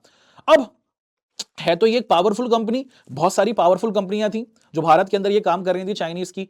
लेकिन अगर आप देखें दोस्तों कि भारत की सरकार ने एक्शन लिया और भारत की सरकार ने एक्शन लेते हुए इन सारी एप्स को बंद कर दिया। टिकटॉक एक ऐसी ही ऐप थी, अगर आप वाकिफ होंगे तो आपने देखा दोस्तों कि गवर्नमेंट ये बता देती है कि भैया कितनी भी ग्लोबलाइजेशन हो जाए, अल्टीमेट डिसीजन जो होता है, रियल जो डिसीजन होता है ना, जो रियल पावर होती है, जो प्राइमेसी होती है, वो गवर्नमेंट की बनी रहती है और गवर्नमेंट के आगे कोई कुछ नहीं बोल सकता भैया। यही बात यहां पर बोली जा रही है कि ग्लोबलाइजेशन हो या ना हो, लेकिन आप देखते हैं दोस्तों कि कंट्रीज के बीच में ना दुश्मनी रहती है और कंट्रीज के बीच में दुश्मनी होने की वजह से पावर गवर्नमेंट के पास ही रहती है और गवर्नमेंट हमेशा देश के भले को ध्यान में रखते हुए जो एमएनसीज कंपनीज हैं इनको इरोड कर सकती है, अपने देश से हटा सकती है। तो ये दूसरा पॉइंट हमने देखा कि ग्लोबलाइजेशन हो या ना हो, फिर भी हम देखते हैं दोस्तों कि जो पावर है ना वो गवर्नमेंट के पास ही रहती है और अल्टीमेट और फाइनल डिसीजन तो गवर्नमेंट ही लेती है। अब यहां पर हमारे सामने एक तीसरा पॉइंट आता है, क्या Indeed, in some aspects, state capacity has been received a boost as consequences of globalization with enhanced technologies available at the disposal। यहां पर हमने देखा दोस्तों कि एक तरीके से ये तीसरा एस्पेक्ट हमें आता हुआ देखने को मिल रहा है जो ये बोलता है कि भैया ग्लोबलाइजेशन से ना तो नुकसान हुआ है, ना ही गवर्नमेंट पावरफुल हुई है, बल्कि गवर्नमेंट की पावर और बढ़ गई है। ये एक अलग आइडिया है। पहले वाले पॉइंट में देखा था कि ग्लोबलाइजेशन से गवर्नमेंट कमजोर हुई है, एमएनसीज पावरफुल हुई है। दूसरे में बताया गया कि भैया गवर्नमेंट के पास ही कंट्रोल रहता है। तीसरा ये बोल रहा है कि नहीं, कंट्रोल तो गवर्नमेंट के पास रहता ही है, लेकिन उसी के साथ साथ अब गवर्नमेंट हमारी कैसी हो गई है, अब गवर्नमेंट के पास ना ग्लोबलाइजेशन की वजह से टेक्नोलॉजीज आ गई हैं, जिसकी वजह से आप देखते हैं दोस्तों कि गवर्नमेंट के पास क्या आ गई है, लोगों सिटीजन की इंफॉर्मेशन आ गई है। और अब सरकारों का क्या है दोस्तों कि सरकारों का इस इंफॉर्मेशन के जरिए देश को चलाना या फिर आप देखते हैं दोस्तों कि एक तरीके से रूल करना ना बहुत ज्यादा आसान है। अभी देखिए, हम सभी का आधार कार्ड भारत के अंदर बना हुआ है, हम सभी के फिंगरप्रिंट, हम सभी के है ना आई के जो रेटिना है वो गवर्नमेंट ऑफ भारत सरकार के पास मौजूद है। इसका फायदा क्या है? अब ये डेटा भारत की सरकार के पास मौजूद है। अगर कोई भी आदमी किसी भी इलीगल एक्टिविटी को करता है तो उस डेटाबेस के अंदर उसकी इंफॉर्मेशन को खोज लिया जाता है और आसानी से उस डेटाबेस के साथ ही आपके बैंक डिटेल जुड़ी हुई है, आपके सारे बैंक के डेटा को फ्रीज कर दिया जाता है। आपके लिए एक ऐसा माहौल सेटअप कर दिया जाता है जिससे आपको कहीं ना कहीं सरेंडर करना होता है और आपके पास कोई और दूसरा ऑप्शन आता हुआ देखने को नहीं मिला। तो टेक्नोलॉजी के आ जाने से आप देखते दोस्तों कि चीजें कहीं ना कहीं स्मूथ हुई हैं और इससे हमारी गवर्नमेंट पावरफुल हुई है मोर। ये 3 पॉइंट्स हमने यहां पर देखे जो हमारा पूरा का पूरा पॉलिटिकल कॉन्सिक्वेंसेस रहा। जैसे आपने देखा होगा हम सभी के पास पैन कार्ड होता है, उस पैन कार्ड के जरिए हमारी गवर्नमेंट ऑनलाइन ही सारे के लोगों के जो टैक्स के स्ट्रक्चर है वो चेक कर सकती है। ये टेक्नोलॉजीज के आने की वजह से हुआ। तो ये हमारा पॉलिटिकल कॉन्सिक्वेंसेस रहा। अब बढ़ना चलते हैं आगे और आगे बढ़ते हुए अब हम लोग यहां पर आपके साथ डिस्कशन करते हैं हमारे इकोनॉमिक कॉन्सिक्वेंसेस की तरफ और उसको डिस्कस करते हैं। चलिए अब यहां से हम लोग आगे बढ़ना शुरू कर लेते हैं और हमारे साथ जो ये हमारा इकोनॉमिक कॉन्सिक्वेंसेस आ रहा है कि ग्लोबलाइजेशन का जो हमारा ये इकोनॉमिक कॉन्सिक्वेंसेस है इसकी क्या कहानी है और इसके अंदर किस किस तरीके की हमारी डेवलपमेंट्स होती हुई हमें दिखती हैं, उसको हम लोग यहां पर समझने की कोशिश करते हैं। हमें देखने को मिला दोस्तों कि while everything may not be known about the economic factors of globalization, this particular dimension shapes a large part of content and direction of contemporary debates surrounding globalization। तो अगर हम लोग ध्यान से देखें ना, लार्जली जब भी हम लोग अपनी छोटी क्लासेस के अंदर ग्लोबलाइजेशन के बारे में डिस्कशन करते थे तो हमें देखने को मिलता था कि इसके अंदर ना ज्यादातर पैसे का लेन देन होता हुआ दिखता है या फिर इसके अंदर हमें इकोनॉमिक एक्टिविटीज होती हुई देखने को मिलती हैं। लेकिन अगर हम ग्लोबलाइजेशन को और डीप डाइव तरीके से समझने की कोशिश करते हैं या फिर इसको और गहराई से समझने की कोशिश करते हैं ना, तो इसके भी हमें अलग अलग पॉइंट्स आते हुए देखने को मिलते हैं कि ग्लोबलाइजेशन में सिर्फ पैसा ही नहीं बनाया जाता, इसके अंदर सिर्फ प्रॉफिट और लॉस ही नहीं होता, इसके अंदर कुछ और भी पॉइंट्स होते हैं, उनको हम लोग जानते हैं। A part of the problem has to do with the defined economy globalization itself। कि एक तरीके से ना ये जो वर्ड हमारे सामने आ रहा है या फिर जो हमारी हेडिंग हमारे सामने यहां पर आ रही है जिसे हम लोग कह रहे हैं इकोनॉमिक कॉन्सिक्वेंसेस या फिर जिसे हम लोग इकोनॉमिक ग्लोबलाइजेशन के नाम से जान रहे हैं ना, इसको डिफाइन करना या फिर इसकी एक्सप्लेनेशन देना अपने आप में ही कहीं ना कहीं हमारे लिए कॉम्प्लेक्स है या फिर डिफिकल्ट है। The mention of economic globalization draws our attention immediately to the role of international institutions like the IMF and WTO and the role they play in determining economic policies across the world.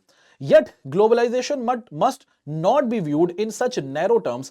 Economic globalization involves many factors other than these international institutions.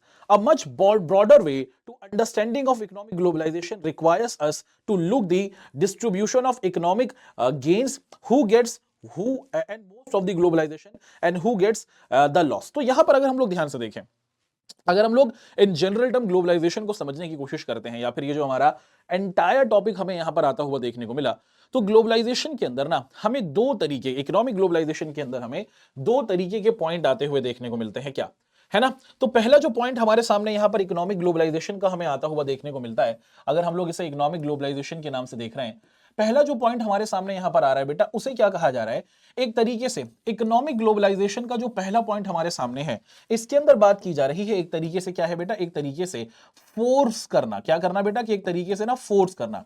हमें देखने को मिलता है कि दुनिया में हमारे सामने दो इंटरनेशनल इंस्टीट्यूशंस हैं, जैसे एक है हमारा आईएमएफ और दूसरा हमें देखने को मिलता है दोस्तों, दूसरा हमें बोलते हैं हम लोग उसको वर्ल्ड बैंक। अब ये आईएमएफ और वर्ल्ड बैंक क्या करते हैं दोस्तों, कि किसी भी देश के अंदर अगर उन देशों की हेल्प कर रही हैं या फिर उनकी मदद कर रहे हैं और हेल्प के बदले उन पर क्या करते हैं दोस्तों, कि उन पर कुछ कंडीशंस लगाते हैं या फिर उन पर कुछ रूल्स बनाते हैं और उनको फोर्स करते हैं कि भैया अब तुम्हारे देश के अंदर हमारे हिसाब से सिस्टम चलेगा, तो उसे हम लोग एक इकोनॉमिक ग्लोबलाइजेशन का एक फोर्सफुल स्ट्रक्चर देखते हैं, है ना। देखिए, इकोनॉमिक ग्लोबलाइजेशन के अंदर हमारे पास एक दूसरा नोशन भी आता हुआ दिखता है, पहले उसे जानेंगे तो हमारे लिए अच्छे तरीके से वो पॉइंट आता हुआ देखने को मिलेगा। जैसे इकोनॉमिक ग्लोबलाइजेशन के अंदर भी हमें क्या होता हुआ दिखता है दोस्तों, कि एक तरीके से फ्लॉज या फिर हम लोग एक तरीके से मूवमेंट होते हुए देखते हैं। और यहां पर मूवमेंट्स का मतलब क्या है, कि यहां पर भी चीजों का लेन देन हो रहा है। जैसे मान लीजिए कि आप बैठे हैं कहां पर बेटा, आप दिल्ली के अंदर बैठे हैं और आपका एक कजन है या फिर आपका एक भाई है जो दुबई के अंदर बैठा है ना, दुबई के अंदर बैठा है ना। अब क्या हुआ कि आप अपने भाई के साथ पैसा ले रही हैं, आप अपने भाई के साथ पैसा शेयर कर रहे हैं, वो आपके साथ एक तरीके से अपना पैसा शेयर कर रहा है। तो यहां पर जो इकोनॉमिक ट्रांजैक्शंस हमें होती हुई देखने को मिल रही हैं, पैसे का जो लेन देन हमें होता हुआ देखने को मिल रहा है, वो वॉलंटरीली होता हुआ दिख रहा है। कोई फोर्स नहीं कर रहा आपको, है ना, कि एक तरीके से कोई फोर्स नहीं है, कोई बाहरी फोर्स आपको आती हुई देखने को नहीं मिल रही, ना तो कोई बैंक, ना तो कोई गवर्नमेंट, ना तो कोई बाहरी सिस्टम। आप अपनी मर्जी से अपने कजन के साथ, अपने भाई के साथ पैसा शेयर कर रहे हैं और वो भी अपनी मर्जी से आपके साथ जितना पैसा है वो शेयर कर रहा है। तो पैसे का लेन देन हो रहा है और इसके अंदर वॉलंटरीली हमें दिखता है दोस्तों कि पैसे का लेन देन हमें होता हुआ देखने को मिल रहा है। वहीं इकोनॉमिक ग्लोबलाइजेशन का जो दूसरा पॉइंट हमारे सामने यहां पर आया और इस टॉपिक के अंदर जो हमने यहां पर समझा, कि एक तरीके से बहुत सारी बार हमें देखने को मिल जाता है कि कुछ कंट्रीज के अंदर क्या होता है कि जब वो कुछ बड़े इंस्टीट्यूशन से, जैसे वर्ल्ड बैंक हुआ या फिर आईएमएफ हुआ, उनसे कोई फाइनेंशियल हेल्प लेते हैं या फिर पैसा लेते हैं, तो उसके बदले क्या किया जाता है दोस्तों, कि उसके बदले हमें देखने को मिलता है कि जो आईएमएफ और वर्ल्ड बैंक है आपको फोर्स करेंगे, आपके ऊपर कुछ ना कुछ ऐसे कंडीशंस बनाएंगे, आपके ऊपर कुछ ना कुछ ऐसे रूल्स बनाएंगे कि आपको उनके हिसाब से चलना पड़ जाता है ना। और जैसे अगर हम लोग अपने प्यारे भारत के कॉन्टेक्स्ट में देखें कि 1991 के अंदर हमारे प्यारे भारत के अंदर आप देखते हैं दोस्तों कि जो इंटरनेशनल करेंसी थी वो खत्म हो गई थी, डॉलर खत्म हो गया था। हमें आईएमएफ के सामने और वर्ल्ड बैंक के सामने जाकर पैसा मांगना पड़ा। आईएमएफ और वर्ल्ड बैंक ने हमें कहीं ना कहीं पैसा दिया, हमें इंटरनेशनल करेंसी डॉलर दिए, मगर एक तरीके से उन्होंने हमारे देश के अंदर चीजों को बदलवाया। क्या क्या चीजों को बदलवाया उन्होंने हमारे देश के अंदर? आप देखते हैं दोस्तों कि जो एलपीजी है ना, आपको पता है, लिबरलाइजेशन, प्राइवेटाइजेशन और ग्लोबलाइजेशन किया। तो इकोनॉमिक ग्लोबलाइजेशन के अंदर हमारे सामने ये दो फिनोमेना आता हुआ दिखा, या फिर इसके दो पॉइंट्स आते हुए दिखे। एक, जो पैसे का लेन देन होता है वो वॉलंटरीली हो रहा है। दूसरे, जो पैसे का लेन देन होता हुआ दिख रहा है उसके अंदर हमें कुछ इंस्टीट्यूशंस हैं जो आपको फोर्स करते हैं कि आप उनके हिसाब से चीजें करें। इसी को हम लोग यहां पर देख रहे हैं। अच्छा, अब आगे बढ़ना शुरू करते हैं और अपने आगे का जो हमारा ये पॉइंट आ रहा है उसको जानना शुरू कर लेते हैं।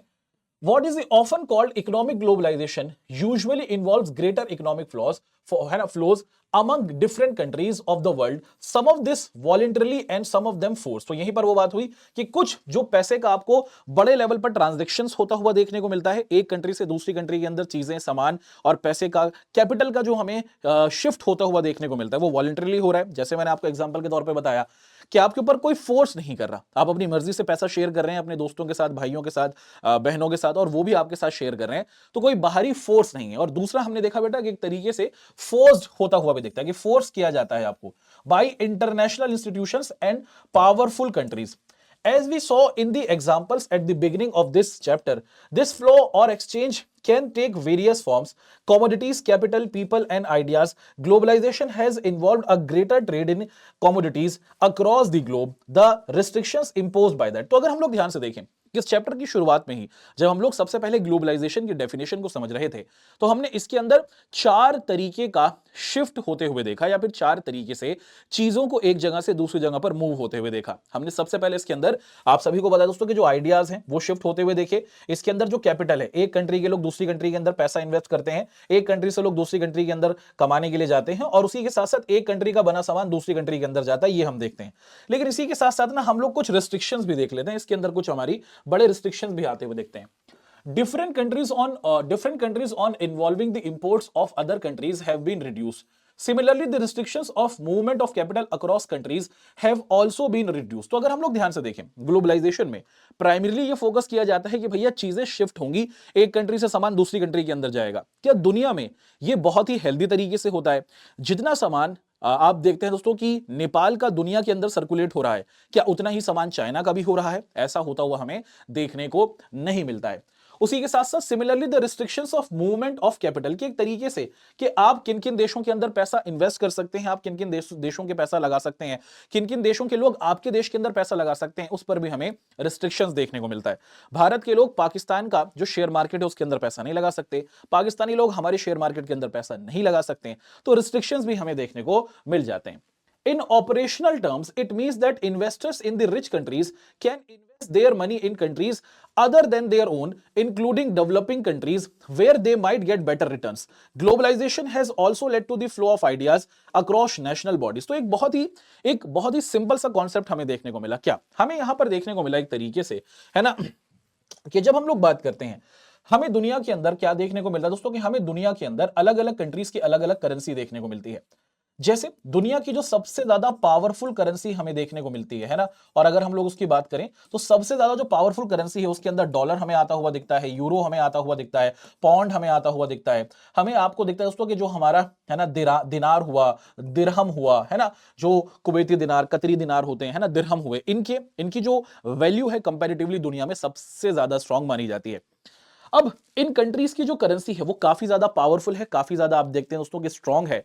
अब जब इन कंट्रीज के लोग, मान लीजिए दोस्तों कि हम देखने को मिलता है दोस्तों कि अगर यूरोपियन कंट्रीज के लोग, या फिर हमें देखता है दोस्तों कि अमेरिका के लोग अगर किसी अंडर डेवलपिंग कंट्री के अंदर अपना पैसा लगाएंगे, है ना, आप देखें दोस्तों कि अगर ये कैपिटल जो है ना, एक तरीके से जो पैसा है वो इंडिया के अंदर लगाएंगे, या फिर आप देखते हैं दोस्तों कि ये पैसा एक तरीके से वियतनाम के अंदर लगाएंगे, या फिर ये पैसा इंडोनेशिया के अंदर लगाएंगे। अरे भाई, इनकी करेंसी पावरफुल है, जब इनकी करेंसी भारत में आएगी, वियतनाम में जाएगी, इंडोनेशिया में जाएगी, तो वो इंडियन करेंसी वियतनामी करेंसी में कन्वर्ट होगी, और जिससे इनके पास एक बहुत बड़ा फायदा रहेगा, इनके रिटर्न्स बहुत ज्यादा हो जाएंगे, है ना। कि जैसे अगर आप देखते हैं दोस्तों, है ना, कि अगर ये $100 लगा रहे हैं, है ना, अमेरिका के लोग इंडिया के अंदर, तो एक तरीके से उनकी एक आपको क्या होता हुआ दिखेगा दोस्तों, उनको रिटर्न्स काफी बेहतर मिल जाएंगे, उनका जो वैल्यू है वो भारत के अंदर उस पैसे की बहुत ज्यादा हमें आती हुई देखने को मिल जाएगी, है ना। तो वहां से इंडिया से फिर वो बहुत सारी चीजों को कंज्यूम कर सकते हैं, या फिर वियतनाम से उस अपने पैसे को कन्वर्ट कर उससे बहुत सारा अपना सामान खरीद सकते हैं, है ना। तो यही पॉइंट हमने यहां पर देखा कि जो हमारी पावरफुल कंट्रीज हैं, इन पावरफुल कंट्रीज के लोग एक तरीके से लेस पावरफुल कंट्रीज के अंदर जब पैसा इन्वेस्ट करते हैं तो उनको अच्छा रिटर्न मिलता है, क्योंकि उनकी कंट्री की जो करेंसीज हैं वो काफी स्ट्रांग हमें देखने को मिलती है। अच्छा, आगे हमें देखने को मिलता है कि एक तरीके से globalization has also led to the flow of ideas across national boundaries, के एक तरीके से ग्लोबलाइजेशन के जरिए एक कंट्री के अंदर जो आइडियाज क्रिएट होते हैं वो दुनिया भर के अंदर हमें पहुंचते हुए देखने को मिलते हैं, है ना। अब आज के टाइम पर हमारे पास सोशल मीडिया है, सोशल मीडिया के जरिए कोई भी एक ट्रेंड अगर दुनिया के किसी एक कोने के अंदर स्टार्ट होता है तो दुनिया भर के अंदर उसे अक्रॉस ग्लोब लोग फॉलो करते हैं, और आइडियाज आज लिमिटेड नहीं है। एक किसी छोटे से इलाके से शुरू हुआ कोई आइडिया वो दुनिया भर के अंदर हमें पहुंचता हुआ देखने को मिलता है। ऑरा फार्मिंग पता है? ऑरा फार्मिंग, उसके अंदर एक बच्चा है इंडोनेशिया का, ऐसे ऐसे करके चलता है। इंडोनेशिया के एक बहुत ही लिमिटेड छोटे से गांव का आने वाला वो लड़का आज दुनिया भर के अंदर एक सेंसेशन बन चुका है। और उसका ये जो मूव है, उसका जो ये आइडिया है, उसकी जो ये सोच है, वो एक तरीके से सब लोग कॉपी कर रहे हैं, है ना? तो यही बात है कि ग्लोबलाइजेशन की वजह से जो आइडियाज हैं वो दुनिया भर के अंदर अपन को स्प्रेड होते हुए दिख रहे हैं। The spread of internet and computer related services is an example of that, कि एक तरीके से जो चीजें रैपिडली हमें एक कंट्री से दूसरी कंट्री के अंदर पहुंचती हुई दिख रही है, इसके अंदर इंटरनेट का और कंप्यूटर का बहुत बड़ा कंट्रीब्यूशन है। और आपकी बुक के अंदर मेरे हिसाब से एक और वर्ड इंक्लूड होना चाहिए, social media has played a vital role, कि सोशल मीडिया की वजह से आज हर एक चीज अगर किसी इलाके के अंदर होती है, लोग अगर उसे पसंद करते हैं और फिर अगर उसे नेशनल लेवल पे पसंद किया जाता है, फिर वो चीज बहुत फेमस हो जाती है, तो इंटरनेशनली भी लोग उसे पसंद करते हैं। But the globalization has not led to the same degree of increase at movement of people. तो हमने क्या देखा कि ग्लोबलाइजेशन के अंदर सामान का लेन देन होता है, कंट्रीज एक दूसरे के साथ सामान को शेयर करती रहती हैं। कैपिटल यानी कि एक कंट्री का बना दूसरी कंट्री के एक कंट्री का बना एक कंट्री के लोग दूसरी कंट्री के अंदर पैसा लगाते हैं, और ज्यादातर जो अमीर देशों के लोग हैं वो गरीब देशों के अंदर पैसा लगाकर अच्छा रिटर्न कमाते हैं। तीसरा चीज हमने देखा दोस्तों कि आइडियाज कंट्रोलेबल नहीं है, वो कोई भी आइडिया किसी देश का है तो दूसरे देश के अंदर पहुंचता है। लेकिन आज के टाइम पर ना हमें देखने को मिल रहा है दोस्तों कि जो मूवमेंट ऑफ पीपल है वो एक तरीके से अभी भी बहुत ज्यादा रिस्ट्रिक्टेड है। जैसे हमें अगर किसी कंट्री के अंदर जाना है, मान लीजिए कि अगर आप किसी अंडर डेवलपिंग कंट्री से आते हैं, Bharat it is coming from under developing country, हम लोग एक अंडर डेवलपिंग कंट्री से आते हैं, गरीब कंट्री कंसिडर किया जाता है। हमारे देश के लोग अगर एक तरीके से डेवलपिंग कंट्री के अंदर जाना चाहें तो हमें उस देश के अंदर जाने के लिए वीजा लेना पड़ता है। किसी भी देश के अंदर अगर आप जाएंगे तो आपको वहां की सरकार से वीजा लेने की आवश्यकता पड़ती है या फिर रिक्वायरमेंट पड़ती है।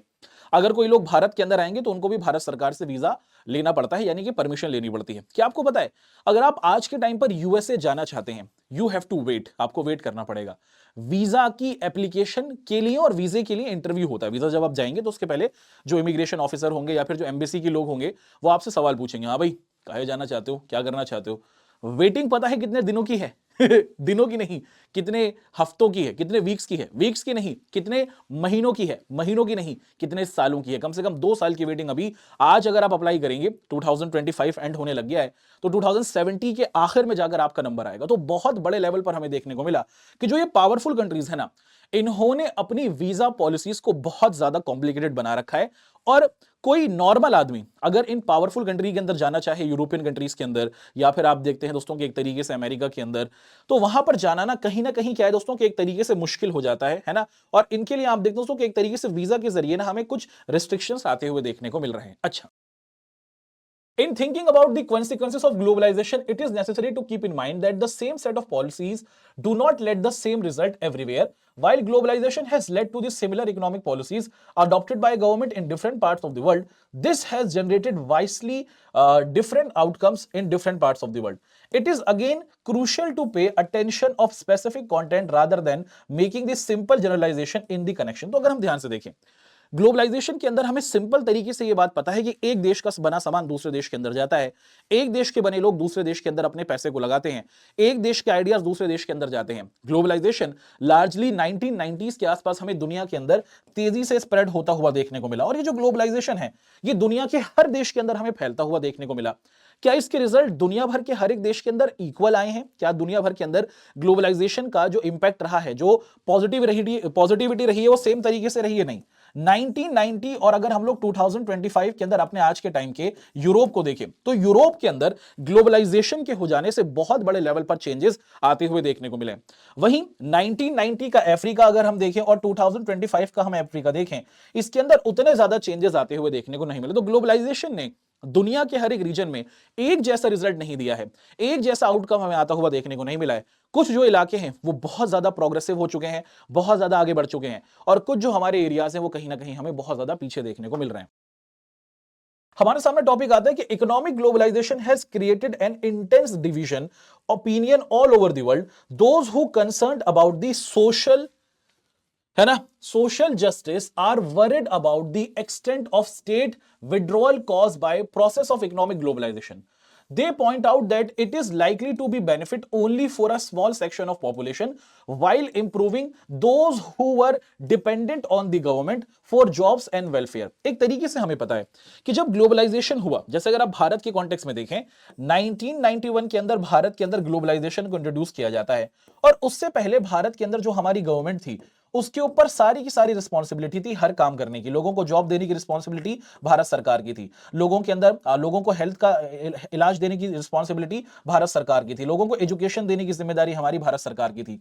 जब ग्लोबलाइजेशन हुआ तो ग्लोबलाइजेशन के साथ साथ हमने भारत में प्राइवेटाइजेशन भी होते हुए देखा, यानी कि यहां पर गवर्नमेंट इंस्टीट्यूशंस तो थे ही, हमारे साथ प्राइवेट स्कूल और यूनिवर्सिटीज भी खुले, उसी के साथ साथ प्राइवेट हॉस्पिटल्स भी खुलते हुए दिखे, उसी के साथ साथ प्राइवेट जॉब्स भी क्रिएट होती हुई देखने को मिली। और जो स्टेट रही भारत के अंदर हमारे पास, उनका जो काम था वो वेलफेयर स्टेट से ना होकर वो एक तरीके से सिर्फ मिनिमलिस्टिक स्टेट, यानी कि चीजों को संभालना, देश की सिक्योरिटी को संभालना ही हमें देखने को मिला। तो लोगों का ये बोलना है क्या कि एक तरीके से ना हमें ये देखने को मिला दोस्तों कि ग्लोबलाइजेशन के आ जाने से पहले जो गवर्नमेंट हुआ करती थी वो सबका ध्यान रखा करती थी, लेकिन अब ये जो प्राइवेट कंपनीज आ गई हैं, ये जो अब प्राइवेट ऑर्गेनाइजेशंस आ गई हैं, ये प्रॉफिट पर काम करती हैं, सरकारें वेलफेयर यानी कि समाज का कल्याण करना चाहती हैं, वहीं जो ये प्राइवेट ऑर्गेनाइजेशंस हैं या फिर जो प्राइवेट कंपनियां हैं वो तो पैसा कमाना चाहती हैं, वो एक तरीके से अपना प्रॉफिट कमाना चाहती हैं, और ये कहीं ना कहीं बिल्कुल भी हमें सही देखने को नहीं मिलता। जैसे अगर हम ध्यान से देखें, क्या हमें देखने को मिलता है कि 1990 के वन के बाद भारत के अंदर ग्लोबलाइजेशन हमें आता हुआ देखने को मिला। अच्छा, तो क्या इस ग्लोबलाइजेशन से भारत के बाहर के जो बड़े बड़े ब्रांड्स, जैसे मैकडॉनल्ड्स की अगर हम बात करते हैं बेटा, ये जो मैकडॉनल्ड्स रहा, या फिर हमें देखने को मिलता है कि हमारे पास बहुत सारे जो शू के ब्रांड्स हैं, है ना, जैसे आपको देखने को मिलता है कि एडिडास हुआ, हमें देखने को मिलता है दोस्तों कि पूमा हुआ, है ना, नाइकी हुआ। अब ये ब्रांड्स भारत के अंदर आ गए हैं, भारत के अंदर इनको सेल किया जा रहा है। क्या इससे भारत की हर एक इलाके के लोगों को फायदा हो रहा है? एक ऐसा आदमी जो बहुत छोटे शहर में रहता है, उसको इस ब्रांड से क्या फायदा? तो ब्रांड्स के आ जाने से देश के बहुत ही स्मॉल ग्रुप ऑफ पीपल, यानी कि जो बहुत कम लोग हैं ना, उन्हीं को कहीं ना कहीं, उन्हीं की पॉपुलेशन को फायदा होता है, उन्हीं के लिए कहीं ना कहीं चीजें बेहतर हो पाती हैं, और एक तरीके से जो सारे के सारे लोग थे ना, उतना ज्यादा बेनिफिट वो उठा नहीं पाते हैं। यही पॉइंट हमने यहां पर देखा।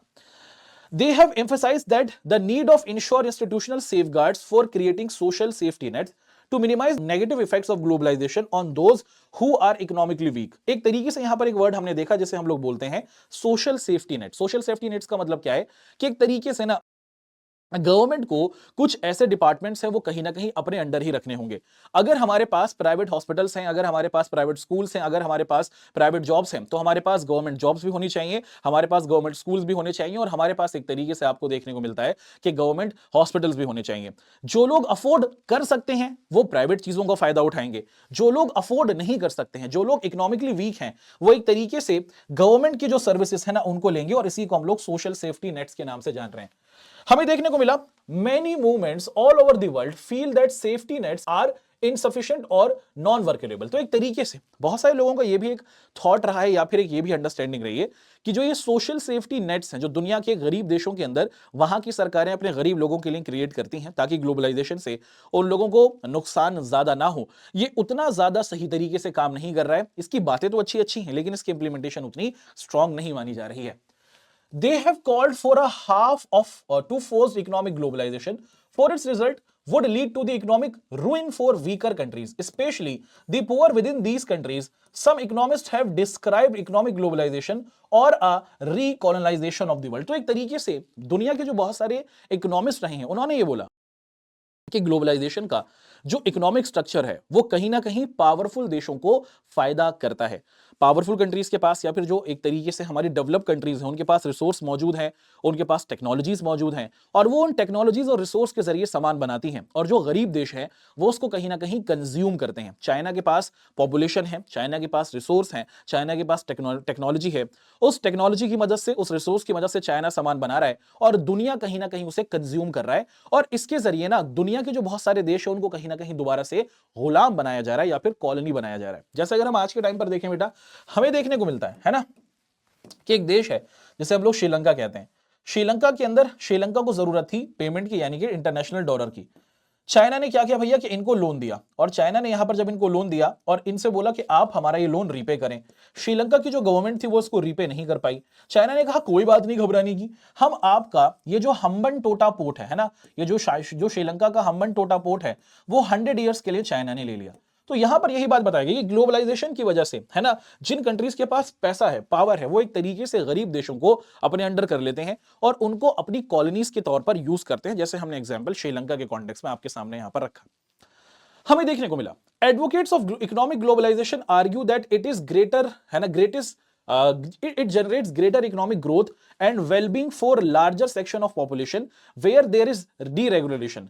Greater trade among countries allow each economy to do what it does the best. It would benefit the whole world. They also argue that economic globalization is inevitable and it is not wise to resist the march of a history.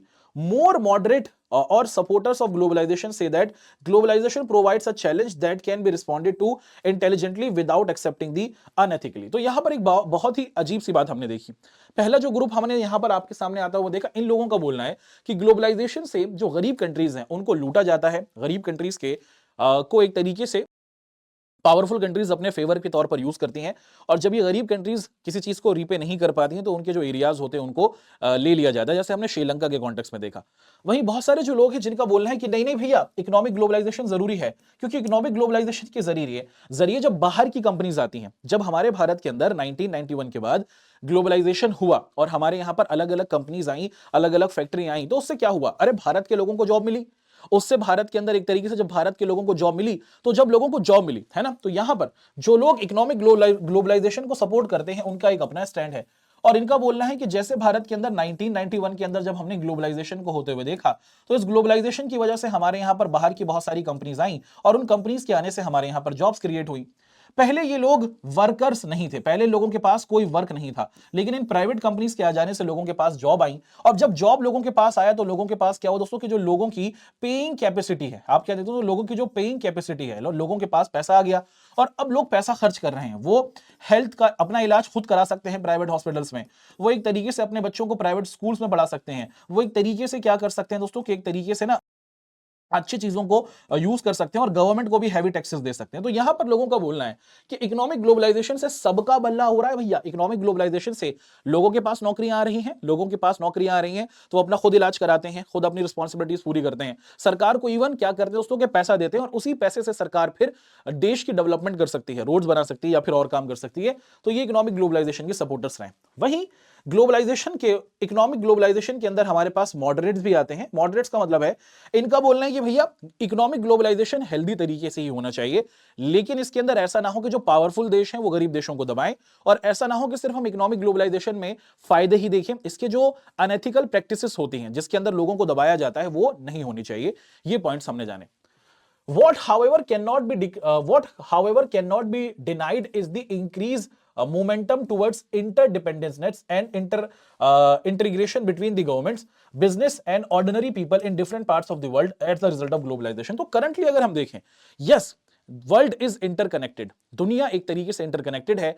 एक देश के अंदर घटी हुई घटना पूरे देश को कहीं ना, पूरी दुनिया को कहीं ना कहीं हैम्पर करती है। जो कोविड-19 का फिनोमेना हमारे सामने आया, इस कोविड-19 की वजह से इसका आउटब्रेक तो चाइना में हुआ, लेकिन इसका इंपैक्ट ग्लोबली हमें देखने को मिला, और दुनिया भर की जो इकोनॉमी थी वो हमें शट होती हुई देखने को मिली। दुनिया भर के अंदर जो सामान का ट्रेड लेना देना था वो कहीं ना कहीं हमें रुकता हुआ दिखा।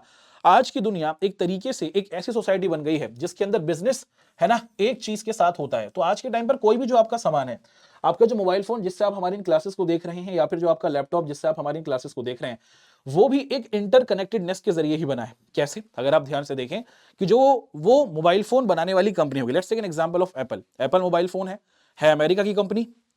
इसका जो आपको देखने को मिलता है हार्डवेयर वाला पार्ट है, जो उसका बाहरी पार्ट है फोन का, वो चाइना और ताइवान में बन रहा है। इसका जो सॉफ्टवेयर वाला पार्ट है वो एक तरीके से इंडिया में बनता है। इसको असेंबल हार्डवेयर सॉफ्टवेयर को भारत में किया जा रहा है, इसको बेचा दुनिया भर के अलग अलग देशों में जा रहा है। कंपनी अमेरिका की, हार्डवेयर बन रहा है चाइना में, ताइवान में, सॉफ्टवेयर बन रहा है इंडिया में, असेंबल भारत में करा रही है या फिर मलेशिया में करा रहे हैं, दुनिया भर के अंदर बेच रहे हैं। तो एक सिंपल सा फोन, लैपटॉप, इसको बनाने के लिए भी हमें अलग अलग कंट्रीज के है ना रिसोर्सेज की जरूरत पड़ी, और यही साबित करता है कि दुनिया इंटरकनेक्टेड हो चुकी है।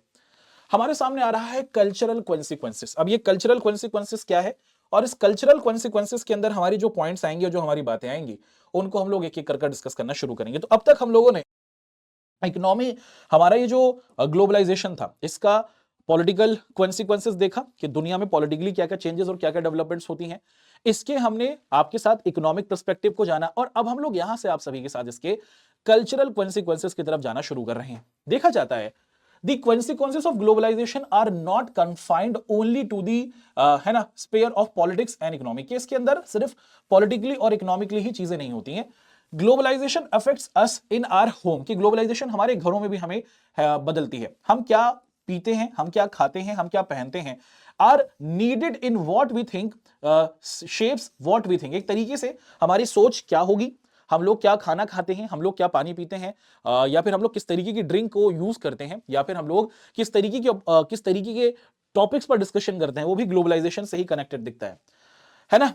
The cultural effect of globalization leads to that fear that process poses that a threat culture in the world.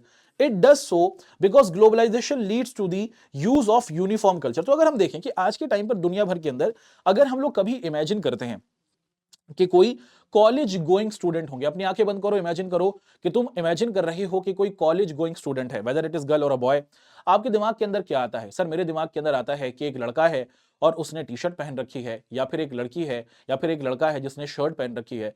Sir मैं इमेजिन करता हूं कि एक लड़का है जिसने जीन्स पहन रखी है, या फिर एक लड़की है जिसने एक तरीके से आप देखते हो उसको स्कर्ट पहन रखी है ना, और उन लोगों ने क्या कर रखा है, एक बैग डाल रखा है। दुनिया भर के अंदर अगर हम देखें, जब भी हम लोग स्टूडेंट को इमेजिन करेंगे, चाहे स्कूल गोइंग स्टूडेंट्स हो या फिर कॉलेज गोइंग स्टूडेंट्स हो, तो हमारे दिमाग में कुछ इसी तरीके का फिनोमेना आएगा कि दुनिया भर के अंदर हमें देखने को मिला कि हमें ना यही कहला रहा है यूनिफॉर्म कल्चर। यूनिफॉर्म कल्चर का मतलब क्या है? और व्हाट वी कॉल्ड, एक तरीके से इसे बोला जाता है कल्चरल होमोजेनाइजेशन। मतलब कि दुनिया भर का जो एक तरीके से कल्चर है, लोगों का खाना पीना पहनना है ना, हर एक तरीके की जो हमारी डेवलपमेंट है ना, वो बिल्कुल हमें सेम तरीके से आती हुई देखने को मिल रही है। The rise of uniform culture is not emergence of a global culture. तो अगर हम देखें दोस्तों कि जो हमारा ये यूनिफॉर्म कल्चर है, इसे हम लोग ग्लोबल कल्चर नहीं कह सकते हैं। क्यों नहीं कह सकते हैं और क्या इसके पीछे की कहानी है वो हम लोग देखेंगे। What we have in the name of a global culture is the imposition of western culture। देखो जब हम ग्लोबल कल्चर की बात करेंगे भैया, दुनिया भर का कल्चर एक तरीके से सेम होना चाहिए। यहां पर हमारे सामने दो तीन वर्ड्स आए हैं। पहला वर्ड है यूनिफॉर्म कल्चर। यूनिफॉर्म कल्चर का मतलब है कि पूरी दुनिया का जो कल्चर है वो सेम होना चाहिए, और इसी को हमने क्या बोला बेटा? इसी को हमने एक तरीके से कल्चरल होमोजेनाइजेशन बोला। अब ये जो हमारा पूरी दुनिया के अंदर जो हमारा सेम कल्चर होना चाहिए, क्या इसे हम ग्लोबल कल्चर भी बोल सकते हैं? ग्लोबल कल्चर जो वर्ड है ये पॉजिटिव वर्ड है। वहीं हमें देखने को मिलता है कि यूनिफॉर्म कल्चर या फिर जो कल्चरल होमोजेनाइजेशन है ना, ये एक नेगेटिव कल्चर है। कैसे? क्योंकि जब हम बात करते हैं ग्लोबल कल्चर की, तो इसका मतलब होगा दोस्तों कि इसमें हर एक कंट्री का फ्यूजन होगा, हर एक कंट्री को साथ लेकर चलने की बात होगी, और हर एक कंट्री के साथ चीजें आगे बढ़ेंगी। ऐसा होता हुआ नहीं दिखता। क्योंकि जब हम लोग बात कर रहे हैं कल्चरल होमोजेनाइजेशन की, तो इसके अंदर जो वेस्टर्न कल्चर है वो हावी है। कि दुनिया के अंदर अगर हम इमेजिन कर रहे हैं एक स्कूल गोइंग स्टूडेंट या फिर एक कॉलेज गोइंग स्टूडेंट, तो हम लोग उसको वेस्टर्न कपड़े पहनते हुए देख रहे हैं, उसके पास हम लोग वेस्टर्न टूल्स आते हुए देख रहे हैं। तो यही बात हमने यहां पर देखी। On the rest of the world this phenomena is known as the soft power of US hegemony. कि अमेरिका ने एक तरीके से ना अपनी सॉफ्ट पावर के जरिए दुनिया भर के अंदर अपनी आइडियोलॉजी, अपना कल्चर कहीं ना कहीं इंपोज कर दिया है, और लोग कहीं ना कहीं वेस्टर्नाइज होना चाहते हैं। हमारे लिए डेवलपमेंट का मतलब है कि भैया अमेरिका की तरह बनना है, अमेरिकन कल्चर को कहीं ना कहीं फॉलो करना है, और ये अमेरिका की सॉफ्ट पावर है जिसको वो कहीं ना कहीं यूज कर रहे हैं। हार्ड पावर का मतलब क्या होता है? कि हमारी आर्मी स्ट्रांग है, हमारे पास नेवी बहुत तगड़ी है, हमारी एयरफोर्स बहुत अच्छी है, हमारे पास बहुत तगड़ा बजट है, ये उनकी हार्ड पावर है। सॉफ्ट पावर का मतलब है कि वो आपके देश पर अटैक नहीं कर रहे, मगर आपकी सोच को चेंज कर रहे हैं, आपकी सोच को और आपकी कल्चर को दबाकर वो अपना कल्चर इंपोज कर रहे हैं। और इसे ही हमने अमेरिका की हेजेमनी देखी कि हमारे लिए एक तरीके से ना क्या है दोस्तों कि जो यूनिफॉर्म कल्चर है वो वेस्टर्न कल्चर बन चुका है। द पॉपुलैरिटी ऑफ बर्गर, भैया बर्गर सब खाना चाहते हैं। ये जो आज की क्लास में ले रहा हूं मैंने जीन्स पहन रखी है, और प्रोबेबली आप में से भी बहुत सारे स्टूडेंट्स ने अभी है ना जीन्स पहन रखी है। हम लोग अधिकतर क्या करते हैं बेटा कि अपनी डेली लाइफ के अंदर जीन्स का यूज कर रहे हैं। जैसे हमारे सामने बर्गर हुआ, ब्लू कलर की जीन्स हुई, या फिर हम देखते हैं दोस्तों कि has a lot to do with the powerful influence then American way of life. कि ये अमेरिकन वे है जो हमारी जिंदगी के अंदर अब बिल्कुल इनकलकेट हो चुका है। The culture of a politically and economically dominant society leave the imprint of less powerful। जो कंट्रीज पावरफुल है, let's take an example of America. America powerful है, तो उसकी पावर का एक तरीके से इंपैक्ट दुनिया के और देशों पर पड़ रहा है, और जो लेस पावरफुल है ना। And world brings to look more the dominant power. कि एक तरीके से जैसे अमेरिका के लोग रहते हैं, सोचते हैं, खाते हैं, कुछ उसी तरीके की सोच दुनिया भर के और देशों के अंदर भी होती हुई देखने को मिल रही है। Those who make the argument often draw attention of McDonaldization। तो यहां पर एक वर्ड यूज किया जाए, मतलब क्या है कि मैकडोनल्ड जो है वो अमेरिका की एक कंपनी है ना, और दुनिया भर के अंदर आपको देखने को मिल रहा है दोस्तों कि लोग एक तरीके से क्या हो रहे हैं, अमेरिकन वे ऑफ लाइफ को एक्सेप्ट कर रहे हैं, अमेरिकन वे ऑफ लाइफ से कहीं ना कहीं इन्फ्लुएंस हो रहे हैं, और उसको अपनी जिंदगी का एक तरीके से क्या बना रहे हैं दोस्तों कि उसको अपनी जिंदगी का एक तरीके से उद्देश्य या फिर ऑब्जेक्टिव बना रहे हैं, और इसे ही मैकडोनलाइजेशन कहा गया। मतलब कि दुनिया अमेरिकन वे ऑफ लाइफ को एक्सेप्ट कर रही है, और अमेरिकन की तरह हम लोग अपने कल्चर को भूलकर उनके कल्चर को लेकर आगे बढ़ने की बात कर रहे हैं। With culture seeking buy into the dominant American dream, कि हम लोग अमेरिकन ड्रीम को खरीदना चाहते हैं। This is dangerous not only for the poor countries, ये खतरनाक है उन देशों के लिए जो गरीब कंट्रीज हैं, but for the whole humanity, मगर ये पूरी दुनिया के लिए खतरनाक है भाई। For it leads to the shrinking of a rich culture, एक तरीके से दुनिया भर के अंदर ऐसा थोड़ी है कि सिर्फ अमेरिकन कल्चर ही अच्छा है भाई, हर एक इलाके का, हर एक देश का, और भारत के अंदर हमारे हर एक स्टेट का एक अपना कल्चर देखने को मिलता है। दुनिया में जैसे अमेरिकन कल्चर है वैसे ही चाइनीज कल्चर है, इंडियन कल्चर है, इंडोनेशियन कल्चर है, हमारे पास आपको देखने को मिलता है जैपनीज कल्चर है। अफ्रीका के अंदर अलग अलग रीजन के अलग अलग कल्चर हमें देखने को मिलते हैं। हमें रशिया के अंदर एक अलग कल्चर देखने को मिलता है, लैटिन अमेरिका के अंदर एक अलग कल्चर देखने को मिलता है। लेकिन अमेरिका का कल्चर जो है वो डोमिनेंट हो गया और दुनिया भर के अंदर लोग अमेरिकन ड्रीम को खरीदना चाह रहे हैं, अमेरिका के लोगों की तरह पहनना, सोचना, खाना, है ना, उनकी तरह बातचीत करने पर फोकस कर रहे हैं। और इसी को हमने मैकडोनलाइजेशन के नाम से जाना, कि बड़ी कंट्री जो है आगे बढ़ रही है और दुनिया भर के लिए सही नहीं है। एट द सेम टाइम, कि उसी टाइम पर अगर हम देखें, it would be a mistake to assume that the cultural consequences of globalization are only negative. तो यहां पर तो हमने ये देखा है कि अमेरिका का कल्चर डोमिनेट कर रहा है, दुनिया के सारे कल्चर एक तरीके से दब रही हैं, और हमने ये देखा दोस्तों कि दुनिया में यूनिफॉर्मिटी आ रही है, और उसी के साथ साथ हमने ये देखा कि यहां पर हम लोग कल्चरल, है ना, ये जो हमारा होमोजेनाइजेशन है ये होता हुआ देख रहे हैं, कि दुनिया में सब लोग एक तरीके की कपड़े, एक तरीके की सोच एक्सेप्ट कर रहे हैं। लेकिन ये तो इसका नेगेटिव पॉइंट रहा, और कल्चरल कॉन्सिक्वेंसेस में सिर्फ नेगेटिव बातें नहीं आ रही हैं, इसके अंदर हमारे पास पॉजिटिव पॉइंट्स भी हैं। क्या? Cultures are not static thing, कि भैया कल्चर कोई ऐसी चीज नहीं है जो स्टैटिक रहेगी, जो रुक जाएगी या फिर एक जैसी रहेगी। इसके अंदर हमें अप एंड डाउन होते रहते हैं, कल्चर अपने आप को अडॉप्ट करते रहते हैं। कैसे? वो हम देखें। All culture accept outside influence, के हम लोगों ने जैसे अमेरिकन कल्चर को अपने साथ शामिल किया, वैसे ही अमेरिका का कल्चर भी हमारे कल्चर को कहीं ना कहीं एक्सेप्ट कर रहा है। और दुनिया भर के जो अलग अलग कल्चर्स हैं, दुनिया भर के अंदर जो अलग अलग लोग हैं, वो एक दूसरे के साथ मिलते हैं और अपने कल्चर्स को एक दूसरे के साथ शेयर करते रहते हैं। जैसे some extents influence are negative because they reduce choices, कि कुछ जो हमारे ये अलग अलग कल्चर्स का फ्यूजन होता है, जो मिक्सिंग होती है, ये थोड़ी सी नेगेटिव होती है, लेकिन ज्यादातर पॉजिटिव दिखती है। बट समटाइम्स ये जो हमारा बाहर का इन्फ्लुएंस हमें आता हुआ देखने को मिलता है, इससे हमारे पास ऑप्शंस या फिर चॉइसेस बढ़ जाती हैं। जैसे अगर हम देखें दोस्तों कि हमारे पास एक ऑप्शन है कि बहुत सारे लोग हैं जिनको बर्गर खाना पसंद होगा, और बहुत सारे लोग हैं जिनको क्या खाना पसंद होगा बेटा, जिनको आप देखते हैं कि मसाला डोसा खाना पसंद होगा। तो एक तरीके से इंडिया का हमारा कल्चर भी एग्जिस्ट कर रहा है, इंडिया में मसाला डोसा, और बाहर का वेस्टर्न कल्चर बर्गर भी मौजूद है। अब आपके पास दो ऑप्शंस हो गए हैं, एक दिन मसाला डोसा खाओ, एक दिन आप बर्गर खाओ, और चॉइसेस के होने से आपके पास एक अच्छा एक्सपीरियंस आ रहा है। वहीं पर हमें देखने को मिला दोस्तों कि therefore does not pose any real challenge, कि इससे एक बड़ा चैलेंज नहीं आता हुआ दिखता। It is simply added to our food choice, कि हमारे खाने के अंदर एक अच्छी नई चॉइस आ गई है, एक दिन बर्गर खा लो, एक दिन डोसा खा लो। हमारे पास हमने देखा दोस्तों कि जो ब्लू जीन्स है ये अमेरिका से ओरिजिनेट हुई है।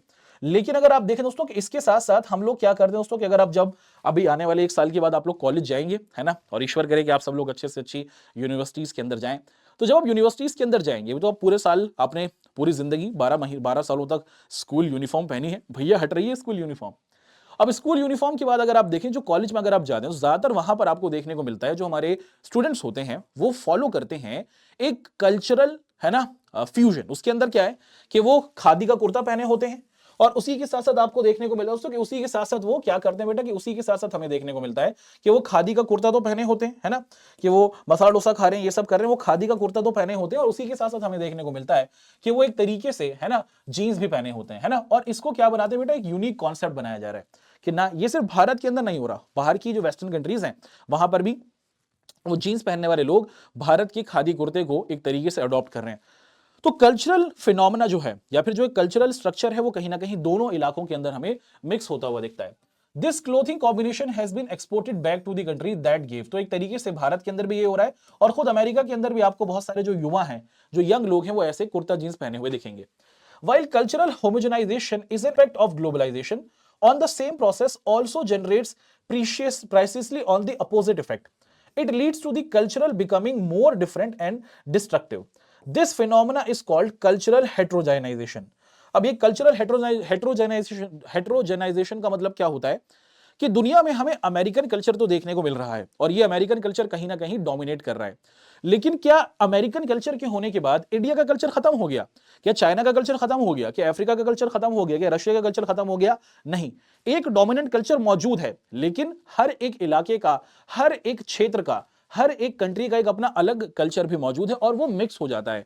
जैसे हमने खादी के साथ जीन्स को आते हुए देखा, जैसे हमने बर्गर के साथ मसाला डोसा आते हुए देखा, है ना। तो यही पॉइंट हमने देखा दोस्तों कि हाँ, दुनिया में एक बड़ा कल्चर हो सकता है, लेकिन उसी के साथ साथ हर एक इलाके का एक अपना कल्चर होता है और वो कल्चर खत्म नहीं होता है, और इसी को हम लोग कल्चरल हेटेरोनाइजेशन के नाम से जानते हैं। It is not to deny that the remaining difference in the power, कि एक तरीके से जो पावरफुल कंट्री होती है उनका कल्चर डोमिनेट करता है, लेकिन जिस इलाके से आप आते हैं, जिस देश से आप आते हैं, आपका कल्चर भी एग्जिस्ट करता है, वो कंप्लीटली डिस्ट्रॉय नहीं होता है। ठीक है जी। तो यहां पर जो हमारा ये इकोनॉमिक स्ट्रक्चर था, है ना, ग्लोबलाइजेशन का, उसकी बातचीत को हमने एक एक कर आपके सामने यहां पर रख दिया। अब बढ़ रहे हैं आगे। अब हम लोग ग्लोबलाइजेशन का जो पूरा का पूरा आपको देखने को मिला दोस्तों कि भारत के अंदर क्या स्टैंड रहा है, उसको हम लोग जानने की कोशिश करेंगे और उसे अच्छे तरीके से हम लोग आपके साथ यहां पर देखते चलेंगे और अच्छे तरीके से उसे जानेंगे। क्या हमें देखने को मिलता है, we said earlier that the globalization has occurred in earlier periods history in different parts of the world, कि दुनिया में ग्लोबलाइजेशन का ये जो फिनोमेना है ये नया नहीं है। आज से हजारों साल पहले डिफरेंट सिविलाइजेशंस के टाइम पर एक कंट्री का इलाका दूसरे कंट्री के इलाके के साथ सामान का लेन देन, आइडियाज और लोग आते जाते रहते थे। फ्लो जो होता है दोस्तों, ये एक तरीके से पैसे का फ्लो हुआ, सामान का फ्लो हुआ, या फिर आइडियाज और पीपल का फ्लो हुआ, ये इंडियन हिस्ट्री में भी बहुत पुराना रहा है। भारत की जो हमारी इंडस वैली सिविलाइजेशन थी, भारत के लोग अलग अलग सिविलाइजेशन के साथ सामान को खरीदते बेचते थे। ड्यूरिंग द कॉलोनियल पीरियड, के जब भारत गुलाम बना, as a consequences of Britain imperial ambitions, India became an exporter of primary goods and raw material and consumer of finished goods। तो अंग्रेजों ने बहुत चालाकी चली। क्या पहले जो था भारत का, जो एक तरीके से दो चीजें आपको याद रखनी है बेटा, एक तो हमारे स्पाइसेस और दूसरे हमारे क्लोथ्स। भैया लोग दीवाने थे भारत के कपड़ों के और भारत के मसालों के। भारत के लोग कपास यानी कि कॉटन को पैदा करते और उस कॉटन से कपड़ा बनाते और उस कॉटन को फिर दुनिया भर के अंदर बेचते, उस कपड़े को दुनिया भर के अंदर बेचा जाता। उसी के साथ साथ भारत के मसाले भी दुनिया भर के अंदर खरीदे जाते, बेचे जाते। लेकिन अंग्रेजों ने क्या करा कि एक तरीके से जो भारत था ना, उसके अंदर क्या कर दिया दोस्तों कि भारत को फिनिश्ड आइटम बनाने वाली जो कंट्री था, भारत के लोग तैयार सामान बनाकर बेच रहे थे, पैसा बनाते थे। ब्रिटिशर्स ने बोल दिया कि नहीं, तुम प्रोडक्शन नहीं करोगे, तुम सामान नहीं बनाओगे, तुम सिर्फ रॉ मटेरियल पैदा करोगे। कि अगर कपड़ा बनाना है तो कपड़ा बनाने के लिए कॉटन चाहिए होता, तुम कॉटन की खेती करोगे, हमें वो बेचोगे, सिर्फ हमें बेचोगे अंग्रेजों को। तुम्हें एक तरीके से क्या करना है बेटा, आप देखते हैं कि अगर चीनी यानी कि शुगर प्रोड्यूस करनी तो तुम शुगर नहीं बनाओगे, फिनिश्ड आइटम है, तुम शुगर के गन्ने की खेती करोगे और वो हमें बेचोगे। तो ब्रिटिशर्स ने ऐसा कर दिया।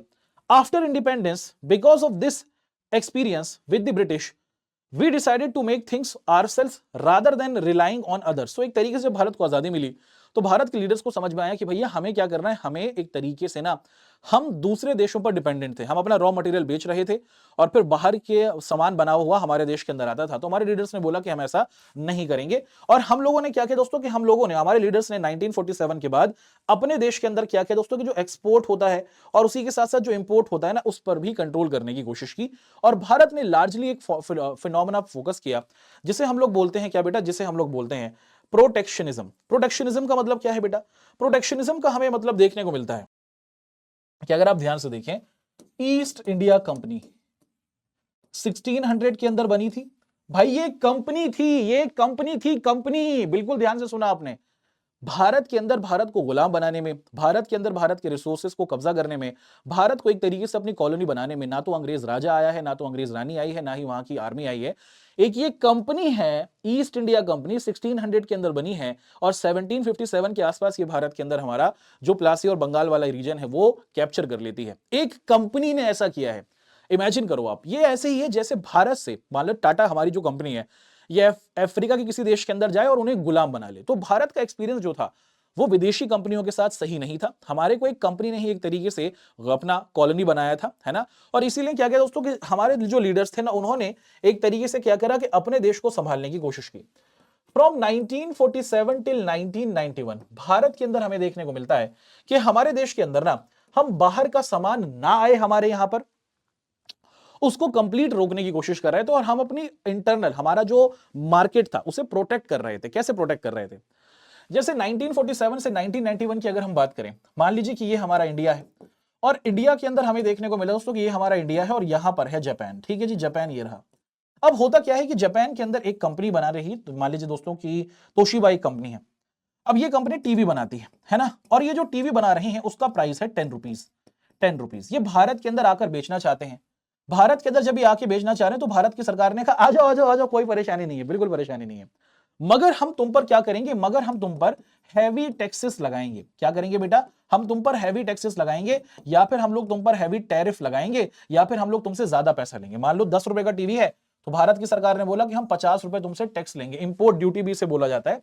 और अब ये टीवी फिर इसकी कीमत कितनी हो जाएगी, 60। अब ये भारत के अंदर 60 रुपए में बेचेंगे। कौन खरीदेगा 60 रुपए में टीवी, उस टाइम की बात करें, एग्जाम्पल है ये, समझ में आया।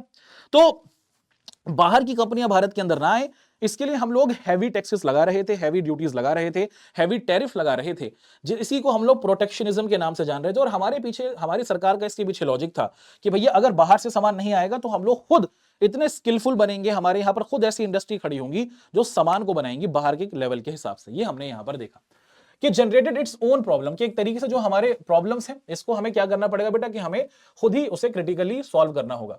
In certain areas, critical sectors such as health, housing, and primary education did not receive the attention they deserved. India had a fairly sluggish rate of economic growth. तो हमें देखा कि भारत की सरकार ने प्रोटेक्शनिज्म तो किया, मगर उसी के साथ साथ 1947 से लेकर 1991 तक भारत के अंदर कोई बाहर से कंपनी आ ही नहीं रही थी।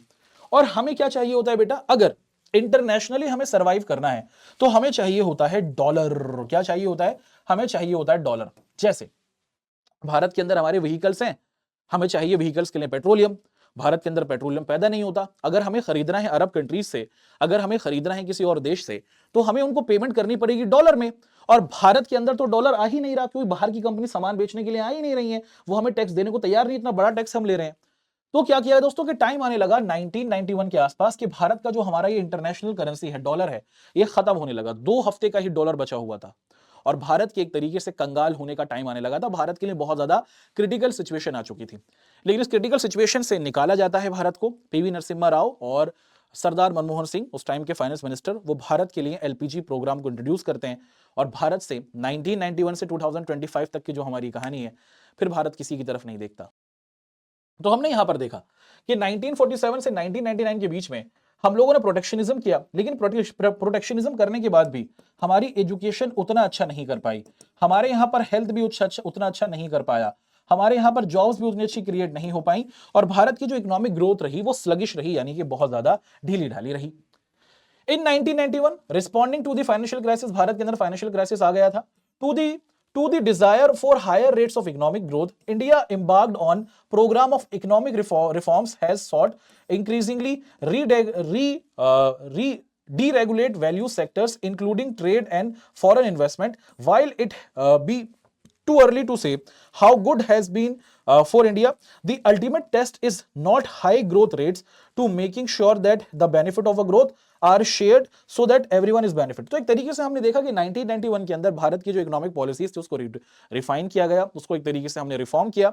उसके अंदर हमने अपनी इकोनॉमी को खोला, हमने बाहर की कंपनीज को अपने देश के अंदर आने दिया, हमने प्राइवेटाइजेशन किया, प्राइवेट स्कूल, यूनिवर्सिटीज, हॉस्पिटल्स को खोला, और हमने लिबरलाइजेशन किया, यानी कि हमने डिस्काउंट देना शुरू किया, और जो पॉलिसीज थे ना उनको डीरेगुलेट किया, छूट दी लोगों को, बिजनेस करने की हमने एक तरीके से छूट दी, और जिससे भारत की जो ग्रोथ है वो कहीं ना कहीं हमें अच्छे तरीके से आगे आती हुई देखने को मिली। अच्छा, अब यहां पर हमारे सामने एक पॉइंट आ रहा है जिसे हम लोग बोलते हैं रेजिस्टेंस ऑफ ग्लोबलाइजेशन। तो ग्लोबलाइजेशन क्या है वो देखा, ग्लोबलाइजेशन का पॉलिटिकल कॉन्सिक्वेंसेस देखा, ग्लोबलाइजेशन का हमने इकोनॉमिक कॉन्सिक्वेंसेस देखा, ग्लोबलाइजेशन का हमने कल्चरल कॉन्सिक्वेंसेस देखा, ग्लोबलाइजेशन का इंडिया के अंदर कैसे अप्रोच रही है वो हमने जाना। लेकिन ये जो ग्लोबलाइजेशन है इसका दुनिया के अंदर रेजिस्टेंस हो रहा है, लोग इसको पसंद नहीं कर रहे हैं, क्यों वो देखते हैं। हमें देखने को मिला दोस्तों कि we have noted that the globalisation is a very contentious subject as has been invited strong criticism all over the globe. तो दुनिया भर के अंदर बहुत सारे लोग हैं जिनका मानना है कि भैया ग्लोबलाइजेशन से सबका फायदा नहीं होता, इससे या तो कुछ अमीरों का या फिर कुछ अमीर कंट्रीज का फायदा हो रहा है, बाकी देश कहीं ना कहीं परेशान है। ये पॉइंट हमने देखा। Critics of globalization make a variety of arguments. Those on the left argue that contemporary globalization represent a particular phase of global capitalism and that makes rich country richer and poor country poorer. तो यहां पर ये बात की, जो leftist लोग हैं यानी कि जो हमारे कम्युनिस्ट लोग होते हैं, उनका ये बोलना है कि ग्लोबलाइजेशन से सिर्फ और सिर्फ जो कैपिटलिज्म है, जो अमेरिका और यूरोप की आइडियोलॉजी है ना, वो दुनिया के अंदर स्प्रेड हो रही है, इससे अमीर लोग और अमीर हो रहे हैं, अमीर देश और अमीर हो रहे हैं, और जो गरीब लोग हैं वो बेचारे वो और गरीब होने लगे, या फिर उनकी जिंदगी में उतना बड़ा कोई अच्छा चेंज नहीं आता हुआ दिखता।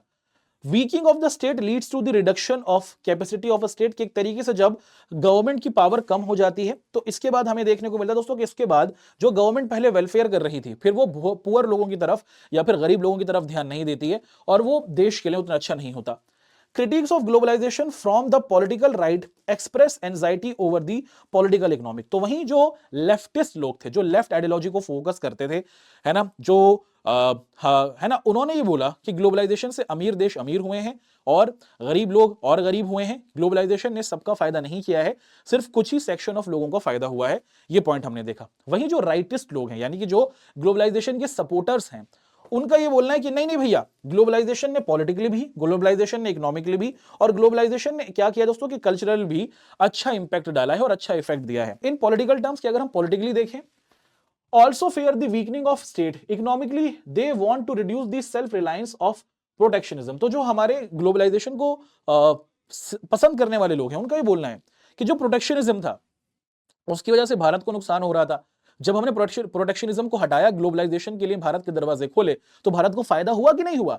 तो ये जो राइटिस्ट लोग हैं उनका ये बोलना है, एटलीस्ट इन सर्टेन, कि एक तरीके से, है ना, कि अगर हम पॉलिटिकली देखें, हाँ ग्लोबलाइजेशन से गवर्नमेंट कहीं ना कहीं इरोड हो सकती है, उनकी पावर कमजोर हो सकती है, लेकिन फाइनेंशियली तो फायदा होता है ग्लोबलाइजेशन से, इकोनॉमिकली तो फायदा होता है। और 1991 के भारत का एग्जांपल वो पेश कर रहे हैं। कल्चरली अगर हम देखें दोस्तों कि culturally they are worried that traditional culture will be harmed and people will lose. एक तरीके से जो ग्लोबलाइजेशन को पसंद करने वाले लोग हैं ना, उनका ये भी बोलना है कि एक कहीं ना कहीं उनको ये भी लगता है कि जो वेस्टर्न फिनोमेना है या जो वेस्टर्न कल्चर है वो हावी है और जो ट्रेडिशनल कल्चर्स हैं, जो हमारे लोकल कल्चर है, वो कहीं ना कहीं डीवैल्यू हो जाते हैं। It is important to note that anti globalization movement to participate in global network. दुनिया भर के अंदर लोग बड़े बड़े मूवमेंट्स करते हैं ग्लोबलाइजेशन को रोकने के लिए, aligning with those who feel like them in the other countries. और दुनिया भर के अलग अलग देशों के जो लोग हैं जो ग्लोबलाइजेशन को पसंद नहीं करते हैं, वो अपने देशों में और इंटरनेशनली भी आंदोलन करते रहते हैं। Many anti globalization movement are not oppose the idea of globalization. की जो एंटी ग्लोबलाइजेशन मूवमेंट है, ये ग्लोबलाइजेशन को बंद कराने के लिए नहीं है, ये ग्लोबलाइजेशन के खिलाफ नहीं है। ये जो हमारे एंटी ग्लोबलाइजेशन मूवमेंट है, ये इसलिए है कि भैया इसके अंदर जो प्रोग्राम है ना, उसके अंदर कहीं ना कहीं ध्यान देने की जरूरत है, क्योंकि इसके जरिए बहुत सारे देशों को गुलाम बनाया जा रहा है। जैसे हमने चाइना का एग्जांपल देखा, श्रीलंका का एरिया उन्होंने ले लिया और चाइना ने अफ्रीका के अंदर बहुत सारे इलाकों में ऐसा ही किया है, ऐसे अमेरिका ने बहुत सारे देशों के साथ ऐसा किया है। तो वो लोग जो ग्लोबलाइजेशन को अपोज कर रहे हैं या फिर एंटी ग्लोबलाइजेशन प्रोटेस्ट कर रहे हैं, उनका ये बोलना है ग्लोबलाइजेशन को मत रोको, इससे जॉब्स क्रिएट होती हैं, चीजें अच्छी होती हैं, लेकिन जो इसकी पॉलिसीज हैं जिसके जरिए चीजें खराब हो जाती है ना, उस पर कहीं ना कहीं कंट्रोल करने की जरूरत है। इन 1999 वर्ल्ड ट्रेड ऑर्गेनाइजेशन, जिसे हम लोग WTO के नाम से जानते हैं, हमें देखने को मिलता है दोस्तों कि इसकी एक मीटिंग हमें होती हुई दिखती है। और इस मीटिंग के अंदर हमें देखने को मिलता है क्या होते हुए, तो लोग प्रोटेस्ट करते हैं जो सिएटल अमेरिका में होती है। और यहां पर बोला जाता है दोस्तों कि ये जो वर्ल्ड ट्रेड ऑर्गेनाइजेशन है WTO, ये फेवर करता है डेवलपिंग कंट्रीज, है ना। क्या है दोस्तों कि जो पावरफुल स्टेट है उनको फायदा करता है और जो बेचारी हमारी गरीब देश है ना, उनको आगे बढ़ने का मौका नहीं मिलता। The world social forum, WSF करके एक ऑर्गेनाइजेशन है, another global platform which brings together a wide collection of composed of human rights. तो ये एक ऑर्गेनाइजेशन है जो वर्ल्ड लेवल पर काम करती है, जिसे हम लोग वर्ल्ड सोशल फोरम के नाम से जानते हैं। ये ह्यूमन राइट एक्टिविस्ट हैं, इसके अंदर एनवायरमेंटलिस्ट है और लेबर यूनियन यूथ है इसके अंदर, और वुमेन एक्टिविस्ट भी हमें देखने को मिलते हैं। और ये लोग अपनी दुनिया भर के अंदर WSF के लोग मीटिंग कर ग्लोबलाइजेशन के नेगेटिव इंपैक्ट को रोकने की कोशिश करते हैं। WSF का जो सबसे पहला मीटिंग हमें होता हुआ देखने को मिला वो 2001 में आप देखते हैं दोस्तों कि ब्राजील के अंदर होते हुए देखने को मिला, प्रोटो एल्जीज में। उसी के साथ साथ इसकी जो फोर्थ मीटिंग हमें होती हुई देखने को मिली वो मुंबई में हुई 2004 में। और इसका जो लेटेस्ट हमारी मीटिंग हुई है 2024 में, वो आपको नेपाल में होती हुई देखी फरवरी के महीने में। क्या भारत के अंदर भी ग्लोबलाइजेशन को लेकर लोग रेजिस्टेंस दिखाते हैं या फिर विरोध करते हैं? जी हाँ, कैसे करते हैं वो देखते हैं। What has been India's experience in resisting the globalization? वो भी बड़ा इंटरेस्टिंग है। Social movements play a role in helping people make sense of world. तो भारत के अंदर भी हमने बहुत सारे मूवमेंट्स को होते हुए देखा है जो भारत में हमारे आ जाते हैं, जैसे around them and finding ways to deal with the matters that trouble them. Resistant to globalization in India has come from different quarters. तो भारत के अंदर अलग अलग इलाकों से अलग अलग लोगों ने ग्लोबलाइजेशन को लेकर रेजिस्टेंस दिखाया है, विरोध किया है। There have been left wing protest. तो भारत के अंदर जो हमारे लेफ्टिस्ट लोग हैं या फिर जो हमारे कम्युनिस्ट लोग हैं, उनका बोलना है, क्या बोलना है भैया, to economic liberalization voice through political parties as well as through social form. तो भारत के अंदर जो हमारी पॉलिटिकल पार्टीज हैं जैसे सीपीआई, सीपीआईएम है ना, या फिर संयुक्त सोशलिस्ट पार्टी, या फिर आपको देखने को मिलता है करंट हमारे जो समाजवादी पार्टी है, ये जो हमारी सोशलिस्ट और कम्युनिस्ट पार्टीज है ना, इन्होंने लार्जली ग्लोबलाइजेशन को अपोज किया है और इसे भारत के अंदर सही नहीं माना है। और भारत के अंदर हमारे कुछ सोशल ग्रुप्स भी बने हैं, जैसे हमने WSF देखा था, वर्ल्ड सोशल फोरम, ऐसे ही हमारा इंडियन सोशल फोरम आता हुआ देखने को मिलता है, जो बेसिकली बात करता है जो हमारे ट्रेड यूनियंस हैं या फिर जो हमारे वर्कर्स हैं, इन बड़ी बड़ी कंपनियों के आ जाने से ना हमारे वर्कर्स से बहुत ज्यादा काम कराया जा रहा है। तो ये जो हमारा इंडियन सोशल फोरम है ना, ये क्या करे दोस्तों कि उसको इंडिया के अंदर जो हमारे वर्कर्स हैं उनकी बातों को रखने की बात करता है। The painting of certain plants like Neem bye American and Europe firms has also generated considerable opposition. और इसी के साथ साथ आपको देखने को मिला दोस्तों जैसे हमारा ये नीम है, इस नीम को पेटेंट करा लिया है अमेरिका की और चाइना की कंपनी ने, है भारत का, पेटेंट करा लिया इन्होंने। मतलब अब भारत के लोग नीम से बना कोई सामान नहीं बना सकते, नीम से बना कोई प्रोडक्ट हमें अमेरिका की कंपनी से पूछकर ही यूज करना होगा। इसको लेकर भी लोगों का गुस्सा है कि भैया हम अपने ही देश के रिसोर्सेज को खुद यूज नहीं कर पा रहे। ये बात हमने देखी। Resistance to globalization has also come from the political right. तो जो राइटिस्ट लोग हैं ना, वो भी ग्लोबलाइजेशन को लेकर अपोज कर देते हैं। कब? राइटिस्ट लोग जो ग्लोबलाइजेशन के सपोर्टर्स हैं, वो भी भारत के अंदर उसको सपोर्ट नहीं करते कुछ मैटर्स में। जैसे this has taken the form of objecting particular way of various culture. तो जो हमारे राइटिस्ट लोग हैं, है ना, इनका मानना है कि जो ग्लोबलाइजेशन से जो बाहर का कल्चर आता है, उससे भारतीय कल्चर कहीं ना कहीं हैम्पर होता है या फिर हमारे नुकसान में चला जाता है। And ranging from the availability of foreign TV, के भारत के अंदर जो हमारा फॉरेन टीवी आता है ना, या फिर आपको देखने को मिलता है दोस्तों कि हमारे पास आपको देखने को मिलता है दोस्तों कि और जो हमारे केबल नेटवर्क आते हैं, उससे भारतीय संस्कृति कहीं ना कहीं हैम्पर होती है। वैलेंटाइंस डे सेलिब्रेट किया जाता है जो वेस्टर्नाइजेशन को कहीं ना कहीं इम्बार्क करता है। और गर्ल स्टूडेंट्स क्या है दोस्तों कि उनके लिए एक तरीके से सर्टेन सेट ऑफ क्लोथ्स होने पहनने चाहिए। ये भी कहीं ना कहीं ग्लोबलाइजेशन का एक कंसर्न दिखाता है जो राइटिस्ट लोग अप्रोच करते हैं और इसका विरोध करते हैं। और कुछ इस तरीके से ग्लोबलाइजेशन का जो हमारा ये चैप्टर था भैया, वो होता है खत्म, खल्लास, फिनिश। उम्मीद करते हैं दोस्तों कि आपको हमारे इस चैप्टर की जो कहानी है और जो बातें हैं वो समझ में आई होंगी आप लोगों से। अब हम लेते हैं मुलाकात अपनी अगली क्लास के अंदर। आप लोग जरूर कमेंट करके बताइएगा कि आपको हमारी क्लास कैसे लगी। दूसरा पॉइंट आप लोग जरूर बताइएगा कि आप अगला चैप्टर कौन सा कराना चाहते हैं। बने रहें हमारे साथ। अगली NCERT line by line series के अगले चैप्टर में आपसे होगा डिस्कशन। जय हिंद, धन्यवाद।